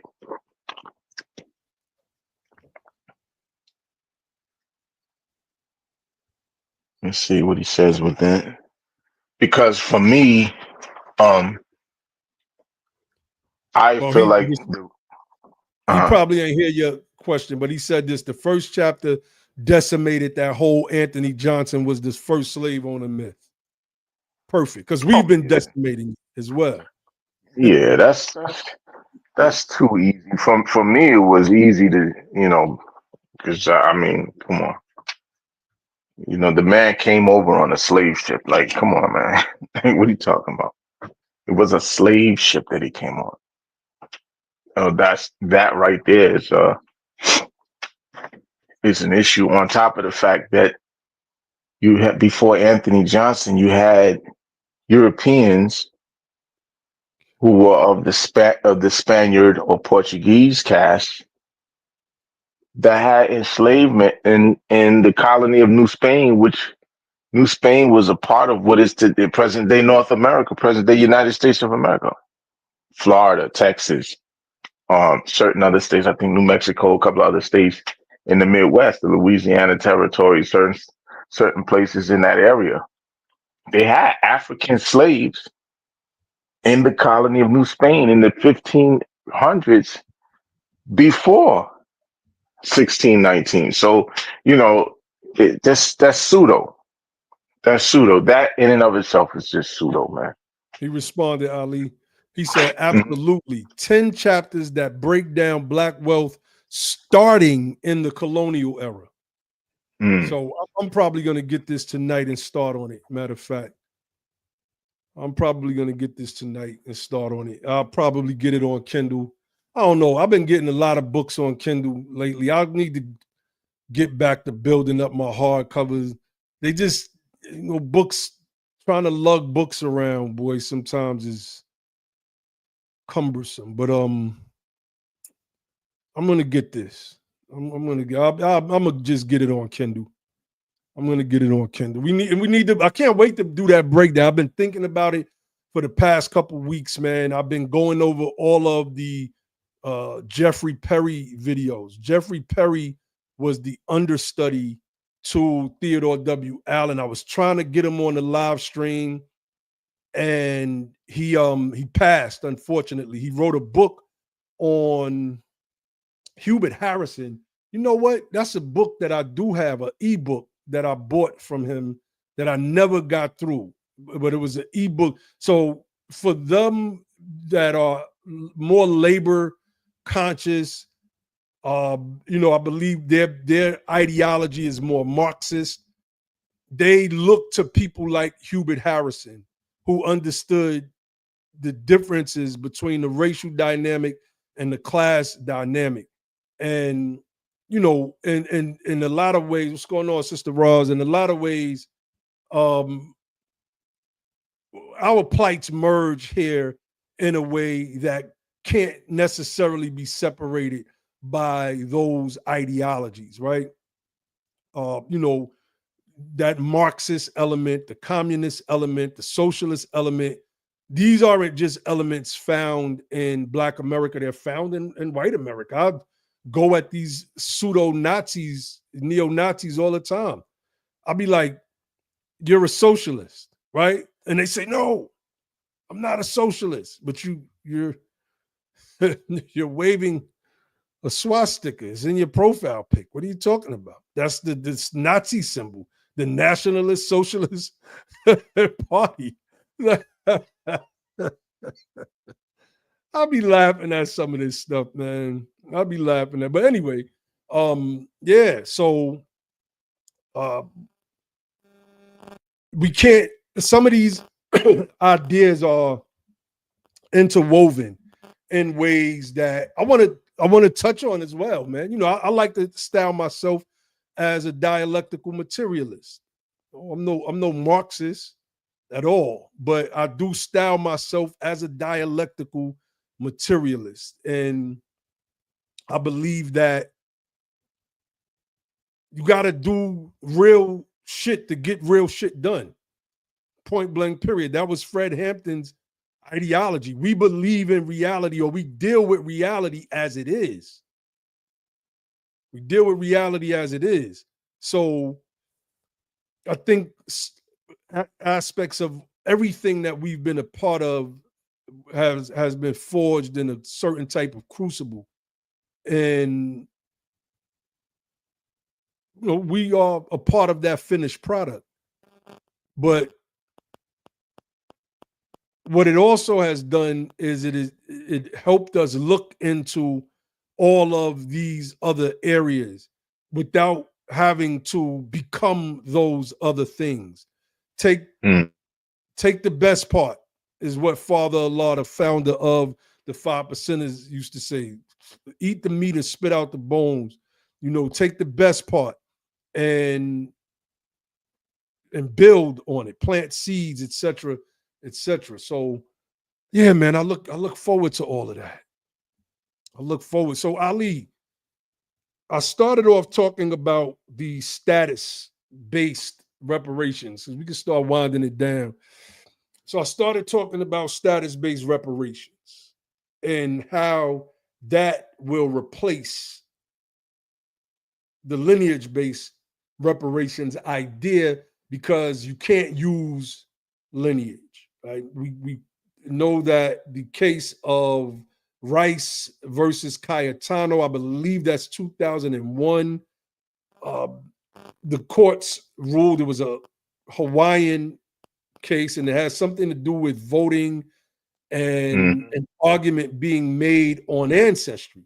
And the Supreme Court ruled that ancestry, lineage, was in fact the proxy for race. You want to give a little breakdown on some of that before we start winding this thing down? Well, yeah, in that instance, it was deemed to be a proxy for race and ethnicity, because that case was based on voting. It was based on voting and people being of the Hawaiian stock, having the right to vote, and people outside, I believe they did not want people who were not of the Hawaiian stock to be able to vote in these particular elections. So it was ruled as being a proxy in that instance, and that's an absolute fact. There are other cases as well. I've actually done research on it. I don't have it in front of me, but I've done research on a number of other cases where lineage was viewed as a proxy for race, and and it's like this what came up in a Twitter space not too long ago, was Hilda was asking it. Sister Hilda, for those who know Hilda, was asking the question. Her in Buffalo were talking about how to respond to some of these claims that are going to come, because we understand that, hey, yes, they're going to try to use the claim that, hey, this is a subset of the race, and so therefore anything that outlines a subset of the race is still a proxy for race. Which is pseudo, because it's like you're contradicting yourself by saying it's a subset. It's a subset. Calling it a subset means that it's not the actual thing itself. It's a subset. So it's not a proxy for an entire race of people. You want to try to construe it that way, but that's just not the truth. It's a contradiction in terms. Is a subset is not the thing. You talking about a portion of a thing, allegedly, a portion of the thing. That's if you even subscribe to the thing itself. But the fact of the matter is, yes, lineage has been deemed to be a proxy for race. In like you often show in the definition of the term, you'll see that one of the first things that pops up when you look it up in a law dictionary, which we understand that law dictionaries are not primary sources of legal authority, but when you look it up in a law dictionary, the first word that pops up under the definition for the term lineage is the word race. And it appears multiple times in the actual definition. And so that was always a concern for us, not for everybody. Obviously, other people really have no concern about it, or they're just not aware that it could actually be a problem or an issue. But for us, it's always been a concern. And, that's why I have started using the term ancestry, even though that's really not that much of a stretch. It's not that much different from lineage, but I started to use the term ancestry to try to move people away from the idea of lineage, because of the way that the term was defined uh, in various court cases. It's not even about the dictionary. Dictionary is just evidence of what has already been determined in other court cases. That's really it. Yes, indeed. Yes, indeed. So, yeah, man. So we have up on the screen right now the piece that our brother Ali is referencing, right? So let me see.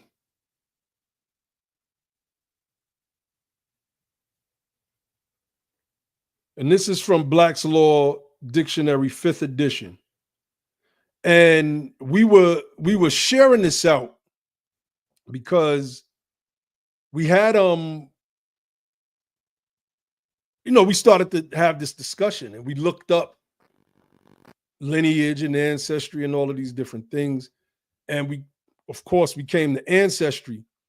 We came to lineage, and we see it right there in front of our face: race, progeny, family, ascending or descending, line of descent from an ancestor. Hence, family, race, stock. So if you craft reparations legislation or any type of legislation using lineage, this is the problem that you're going to run into. The courts are going to construe that as a proxy for race. We're trying to get out of that. And why they're going to do it is because they want to do it.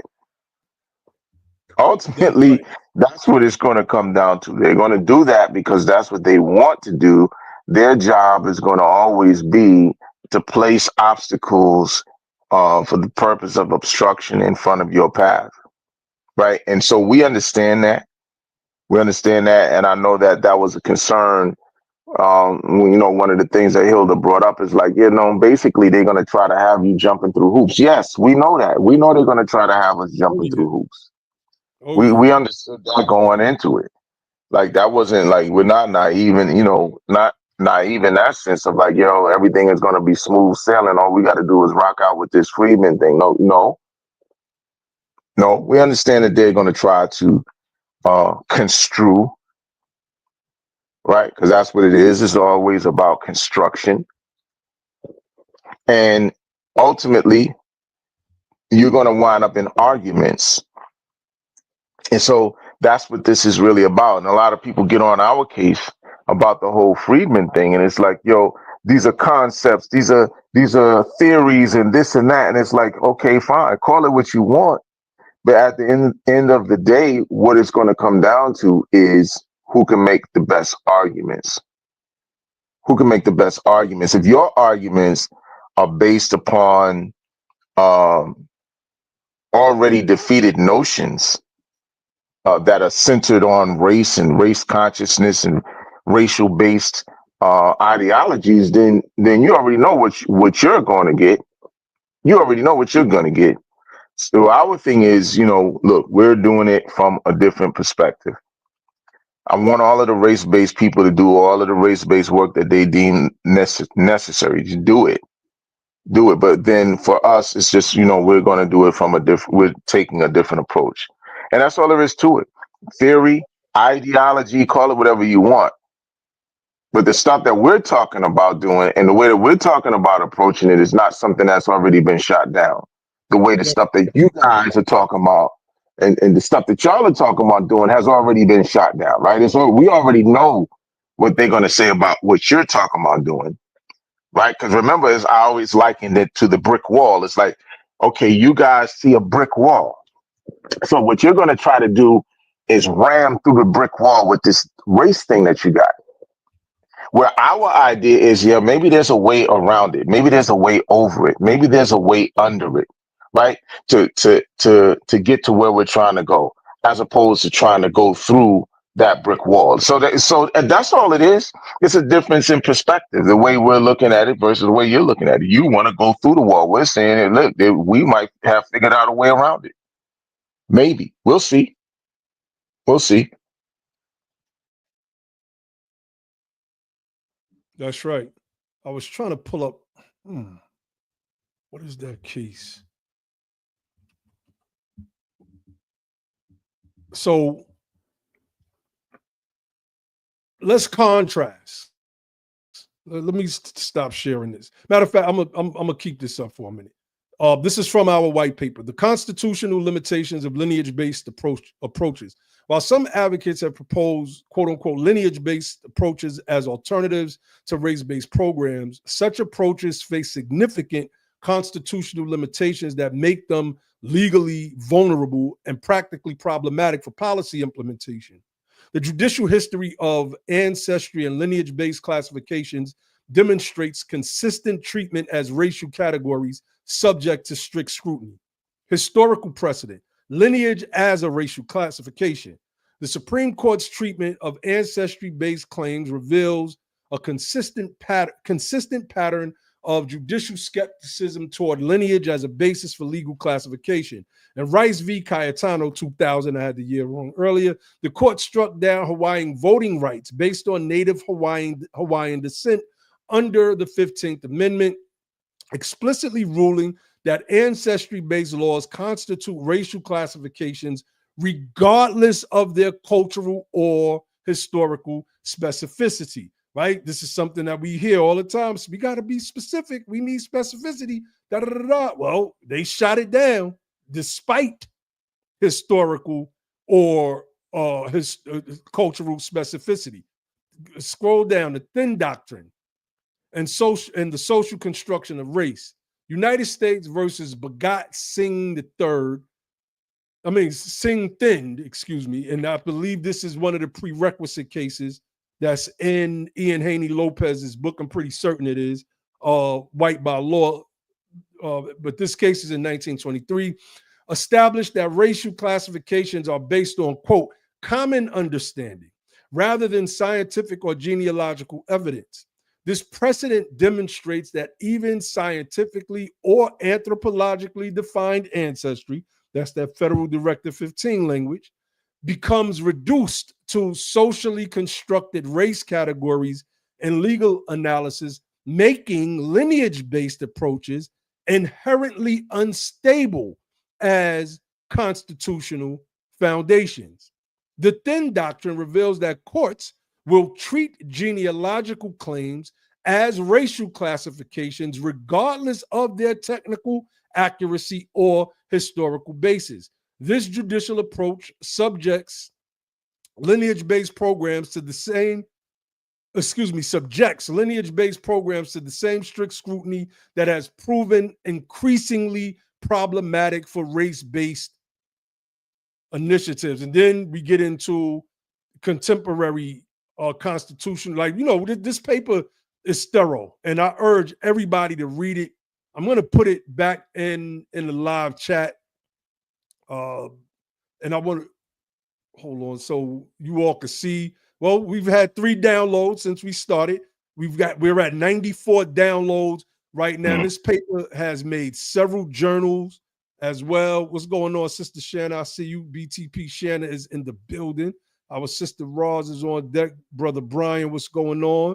Shout out to the fam. So I'll just put that link in there. Y'all download that paper, read that paper, understand what we're talking about and why we believe that what we have is legally feasible. It has a sturdy foundation, we believe, right? This is our belief. So I want to pull this up, though, real quick, Ali. Touch on Freedmen status, right? This isn't some idea, because we had this guy from the ADOS group. What's his name, man? Simeon.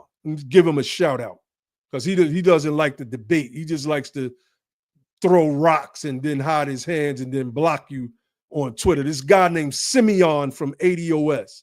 He basically said that this whole thing about Freedmen status is bogus. And then as soon as proofs came to the thread, he started shifting the narrative, talking about contemporary. Those proofs came as well. And of course, that's when the blocks came. But this right here is important. This is from the court case, Jeffries versus State, 39, Alabama, 86. I mean, we ain't got to read all of that. It's 1865 case adjudicated in January of 1866 in the Alabama Supreme Court. Notice it says Jeffries and Jeffries, Freedmen, in parentheses, versus the state. And it says, the indictment is in substantial conformity to the forms given in the code and the rules prescribed therein. The Jeffries brothers were accused of stealing a mule. And I guess they felt that they were being tried unfairly, and they were speaking to themselves as being freedmen, right? And so it says, chapter 7, title 2, part 4, the term freedman is descriptive of the status of the defendants and does not vitiate the indictment. It has a legal signification. So I want to read that highlighted part again. The term freedman is descriptive of the status. Notice it has status in its italicized, meaning it's placing emphasis on that word. The term freedman is descriptive of the status of the defendants and does not vitiate. Vitiate means to destroy. The indictment, it, meaning freedman, has legal signification. And then the case goes on to explain how that has nothing to do with the fact that if you stole these mules, you stole these mules. You can't, if they stole the mules, steal the mules and then say, well, I'm a freedman and I shouldn't be tried or whatever. Yeah, what's your thoughts on that, Ali? Yeah, I think that's definitely something that helps to explain that this freedman category was in fact a status for a class of Americans, right? That's a fact. That's a fact. And so the thing that I always try to get people to understand is that that same class of Americans still exists today. It still exists today. Like it didn't disappear. Just like, for instance, I'll give an example this way.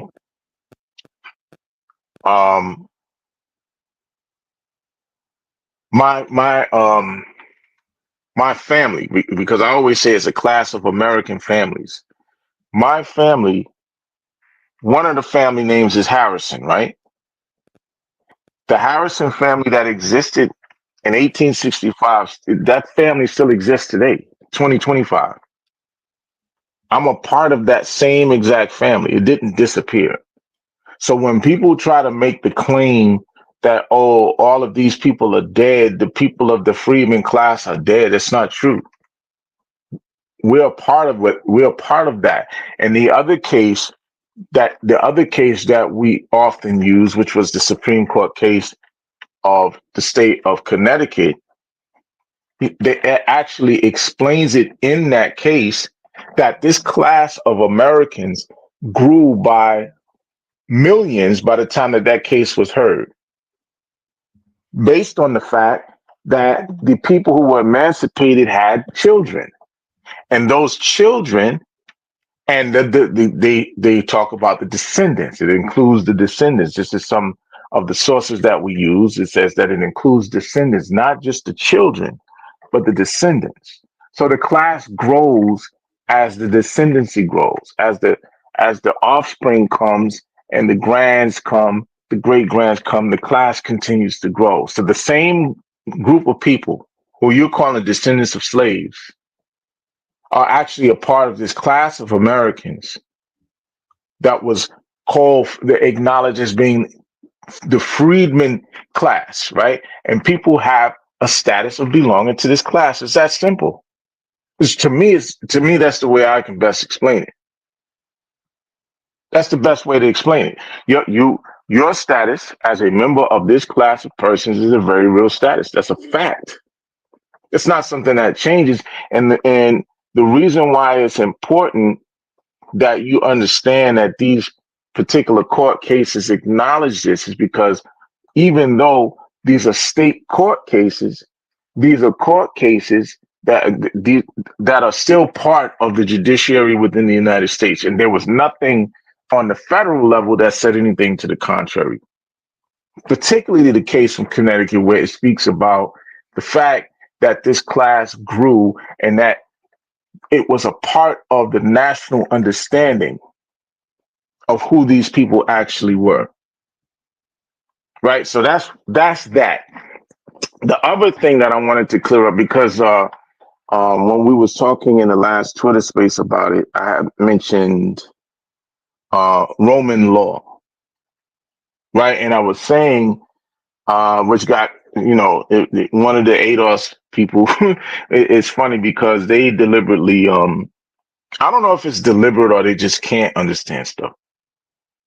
But one of the ADOS people that was in the Twitter space listening, as I was explaining the reason why we make reference to Roman law with regard to the usage of the terminology freedmen in the late 19th century, was because, number one, when you look up the definition of this particular term as a category term, what you're going to see is that they make reference to Roman law inside of the actual definition.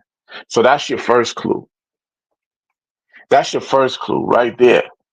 When you do the research into American jurists during that particular era, during that time period, what you'll find out is that American jurists were heavily influenced by Roman law and Roman jurists at that particular time period. So it made all the sense in the world that when they applied the terminology freedmen during the Civil War, that they would do it in the same sense in which it was done in ancient Rome. So what we did as researchers is we started to look into its application in ancient Rome, which we've spoken about on a number of occasions, Twitter spaces and workshops, etc., breaking down this whole freedman status and the category itself as a class of people and how it was applied in the United States, and how they tell you that we applied it in the United States in the same sense in which it was used in ancient Rome. So when we're, yeah, go ahead. I'm sorry, Ali. I want to jump in real quick because I speaking of grandchildren, I got my grandson here with me right now. I just want to introduce him to the BTP fam real quick. Say what's going on. Say we up next. Say we are up next. Say what's going on, family? Say what's going on, family? He's strong. He is strong. You want to talk? Hey, spit some balls. See, I know this stuff too. See, it's in my DNA. Oh, that's a belch. Usually after belches come throw up. My bad. Go ahead, Ali. Yeah. So again, the reason I even brought that up is because someone made a tweet talking about when I started to mention Rome. He was like, Rome, man, he's so far off base. Well, this is not something that you study. Your study, this particular person, is about being a descendant of slavery. So that's where you should really focus your attention. That's your expertise, being a descendant of slavery. So this is something that we've really taken the time to dig into, and nothing that's being said is being pulled out of anybody's ass. It's not being pulled out of the sky. This is all stuff that people can look at. These are things that we've provided many sources for over the course of the last few years, etc. And so, yeah, when we're talking about this category, freedmen as a category, right? Not necessarily just as a terminology used for emancipated people, but as a category for the families of the emancipated, including the descendants. You see that kind of thing being acknowledged in the court cases that we've shown, as well as even certain bodies of certain encyclopedic editions where they're giving a definition or breakdown for the term that also includes the descendants of these people who were emancipated, because it's being spoken of as a class category. It's not just about the actual emancipated. So one of the things that I explained during the workshop on Freedmen was that there was two senses in which the terminology is applied. One is a very strict sense, which is the one that most people use and most people find in the ordinary definition of the word. The ordinary definition of the word is going to use its most strict sense, right? A person who is emancipated from slavery. And that's very obvious, right? It's kind of self-explanatory, the terminology itself. But that's a very strict sense. So what happens is the reason we're referencing ancient Rome is because in ancient Rome, there were two senses in which the term was used. Number one was the very strict sense, the ordinary meaning of the word, which you find in a regular dictionary or a law dictionary in its very primary sense. At the same time, there is a broader sense in which the terminology is used or applied in society. That is a sense in which it includes the descendants, not just the children of the emancipated, but the actual descendants a couple of generations later, right? Generations later, not just the children. So they're very specific and using the broader term descendant as opposed to the more closed term children, right? Because one of the things they could have said in the definition that uses the terminology descendant is they could have said the emancipated and their children. They didn't. They said the emancipated and their descendants because it's being used in the secondary, more broader sense that was used in ancient Rome. And so when we're making reference to ancient Rome, it's not for no reason. It is with good reason. What's good, Josh? Indeed, indeed. Hey, I know you came at the end, but we 2 hours in, so you already know. I'll just say hello, everybody. I ain't trying to get in. But I'm just saying, you might as well touch Uh, on real quick, your thoughts on Freedmen status and why we feel that it is the most powerful leg to stand on in this fight for remedial justice in any form of legislation, for that matter, when it comes to being specific to this class of persons whom are American freedmen. Yeah, I'll do you one better than that. I'll say it's the best four legs to stand on because I look at it as, and this goes to the presentation that we did for the city of Boston for Juneteenth when I was breaking down the four pillars of freedmen status. And we talking about the legal status, political status, socioeconomic status, protected class status.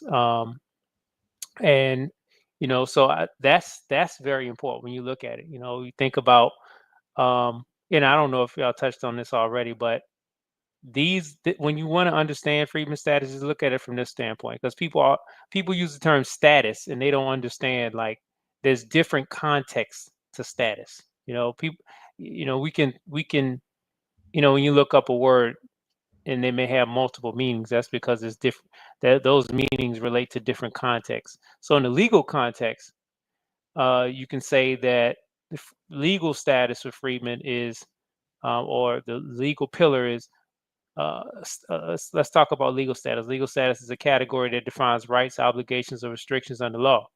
So examples would be refugee, undocumented immigrant, felon, retiree, married person, veteran, etc. Political status, a person's relationship to a state or governing authority. Examples are citizen, non-citizen, stateless person, or a member of a tribal nation.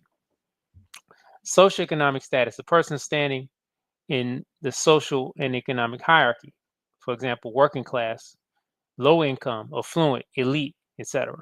And then political class, or protected class status, a group shielded from discrimination by law due to historical or structural disadvantage. For example, disability status, your veteran status, religious affiliation, pregnancy, freedman status, etc. So think about it. The application of each, when you talk about legal status, freedmen were formerly enslaved by the United States, later emancipated by the law, enshrined in the 13th Amendment, talking about political status. We were denied political rights, even though we were citizens of the nation. Even citizens with disabilities that were denied. And if people want to say, oh, well, you know, Dred Scott said we weren't citizens and we weren't recognized as citizens, well, you know, we beat that up. I'm sure we didn't touch on that already tonight. And we always beat that up.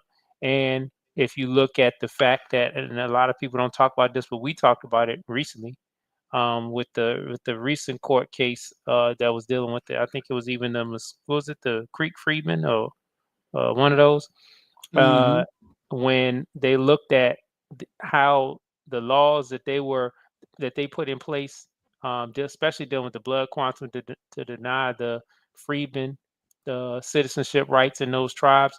They looked at all those laws as void. What is it called? Void in Void ab initio. ab initio. Void ab initio. There you go. That means they were unconstitutional from the start. You know, and so when you think about that, whatever laws that deny us citizenship rights or that they put in place to try to say that we aren't citizens, you know, all that's void in ab initio. The Dred Scott ruling is void in ab initio, or void ab initio, excuse me. So that's dealing with political status. You know, deny political rights and selectively enfranchise 13th, 15th Amendments, so we can argue that. Socioeconomic status, generational exclusion from land, wealth, public programs, to where, you know, you look at our numbers, we're at the bottom of every metric of well-being, pretty much.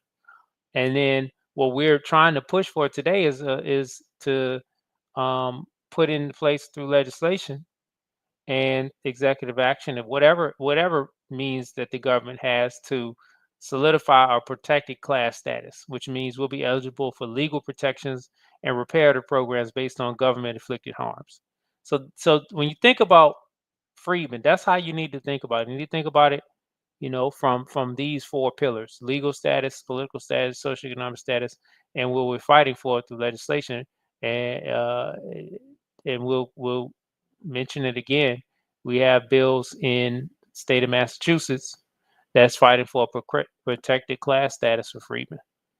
But that's how I look at it, and I would encourage everybody else to push forward with that mentality. Go ahead, bro. Yes, indeed, man. So, I mean, y'all know what we do over here, man. We break this stuff down, and because we're trying to move this thing forward. This was never about hitting a brick wall with us. We, 5 years ago, 6 years ago, really. I always bring up 2020 because that's when we started doing this platform. But we have been involved since early 2019 in this movement. And so we seen a vision, but that vision began to crystallize that next year in 2020, especially after we incorporate United Sons and Daughters of Freedmen as a 501c3. That was, if I'm not mistaken, May of 2020. And it was never about stagnation. It was never about giving up. Even when we seen this movement breaking up into a bunch of different pieces, we knew that we had something that was going to carry us through to fruition. And we've been doing our part. We've been we've been breaking down a lot of things that have been helpful. And it's sad that people, instead of rocking out with us, they're choosing to take bits and pieces of it and create their own thing. You got this guy named Arthur Watkins with this fraudulent Freedmen Nation Trust stuff. And, it's a bunch of other people. Instead of us building together, people are using it to grift and enrich themselves under the guise that they're doing something special for our people, but they're not. They're not. Just want to like put that out there. We're not affiliated with any of those groups. Y'all know the people that we rock with, man. The DMV Freedmen, the Nevada Freedmen, Freedmen in New York City, Freedmen in California. Like, y'all know who we rock with. Those people, these Johnny come latelys that have no footprint in this movement, not that we know of anyway, that have taken bits and pieces of this thing for their own personal vanity projects. I mean, it's sad. It's sad because this is a time that we need all fingers on the fist balled up to start striking the type of blows that we need. But it is what it is. Like I say all the time, I do most of my work now on the ground. I don't really necessarily care about trying to get people to come on over from a Twitter space or even this live stream. It's just about meeting the people where they are, talking to them, building with them, handing out my business cards, handing out palm cards, etc., and them going to the website and becoming interested, wanting to learn more, and then building coalitions from there. Josh, you were trying to say something?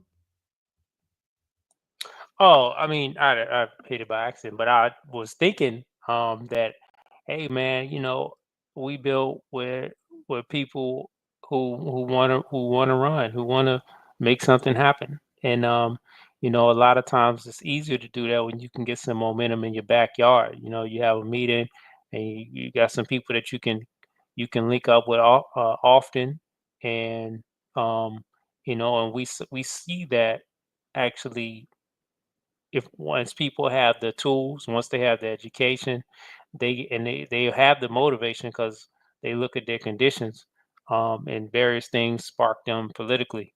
But hey, man, I'm whoever is trying to work and trying to put in work and make this thing happen. Let's go, let's go. That's all I got to say. Well, now when you think about what people across the nation, social media platforms like this, StreamYard, YouTube, that allows us to connect. But it's nothing like people that you can connect with in your backyard every day in your city. And that's really how you can build up people, large groups real fast. Because at the end of the day, yeah, this internet connects us, but it's something about being in the proximity in the same room and locking arms with people that it makes things stick. That's why anybody that has ever been to any event, any like we went to Atlanta a few years ago to what was it I don't even think is that organization still in operation. They may have changed names. I can't remember, but we went to an event with the Freedmen from a lot of places around the country, and I was like, that event, like it built something up. It built something up, And but those type of events, I mean, we had events in D.C. and Freedmen came from around the country, and we're going to continue to do that. And I would encourage more of us to do that in our locales. I see my sister Roz here. She know what I'm talking about. Roz is at some of them events, and we do things in the local area. So yeah, that's where if you think about it, all the movements that built up, they didn't start where people were flying across the country. That happened once they built up large numbers in their local area, and then people could see their influence. They're like, hey, help me do that in my area. And then, okay, all right, we're gonna come help you build up over there. So that's really how this thing goes. So yeah, it's really about how can you take this information and instill it and get action going in your local area with people. Right. Action, applied science, right?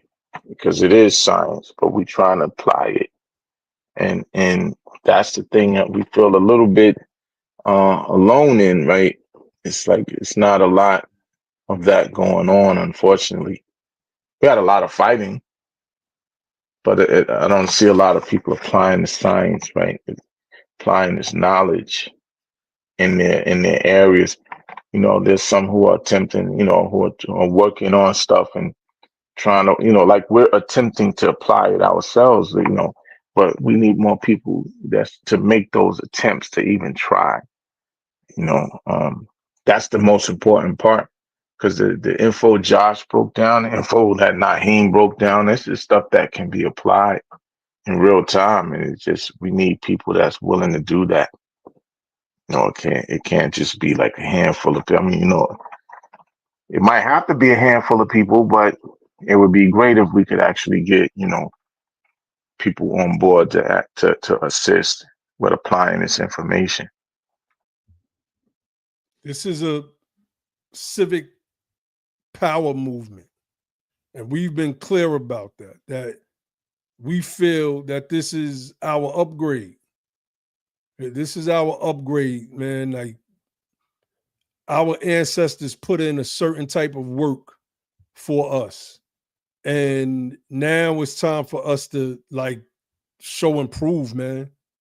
It's time for us to step up. This is the civic From power civil movement. rights to civic power.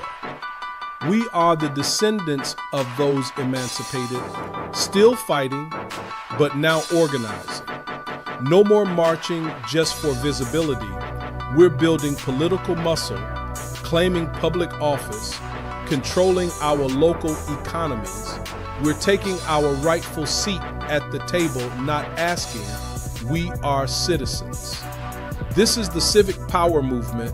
Join us at Freedmen University and be part of the legacy.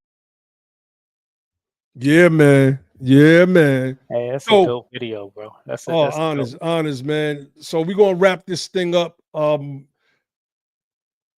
Download our white paper. Let me put it in the live chat for those that may have just joined, because this always happens. The numbers start to swell up on X as we're about to close it down. But I'm gonna put the white paper in the YouTube. I mean, if you on X, you're not gonna be able to see it, but I will share it on X as well, and read it. Understand what we're talking about. Oh, there were people that wrote papers against us, you know, people from the ADOS or people that was aligned with the ADOS organization, talking about the whole Freedmen status thing, and, you know, tried to make it seem like this was just some hodgepodge legal theory. This white paper shuts that particular piece down unequivocally, shuts it down unequivocally. Just the stuff that we've shown here tonight shuts that paper down. Stay tuned for our next live streams. And, you know, we leave you all with the motto of our platform, which is don't just fight the power, become the power. And then and only then will you have the power to make a change. And with that, I say peace.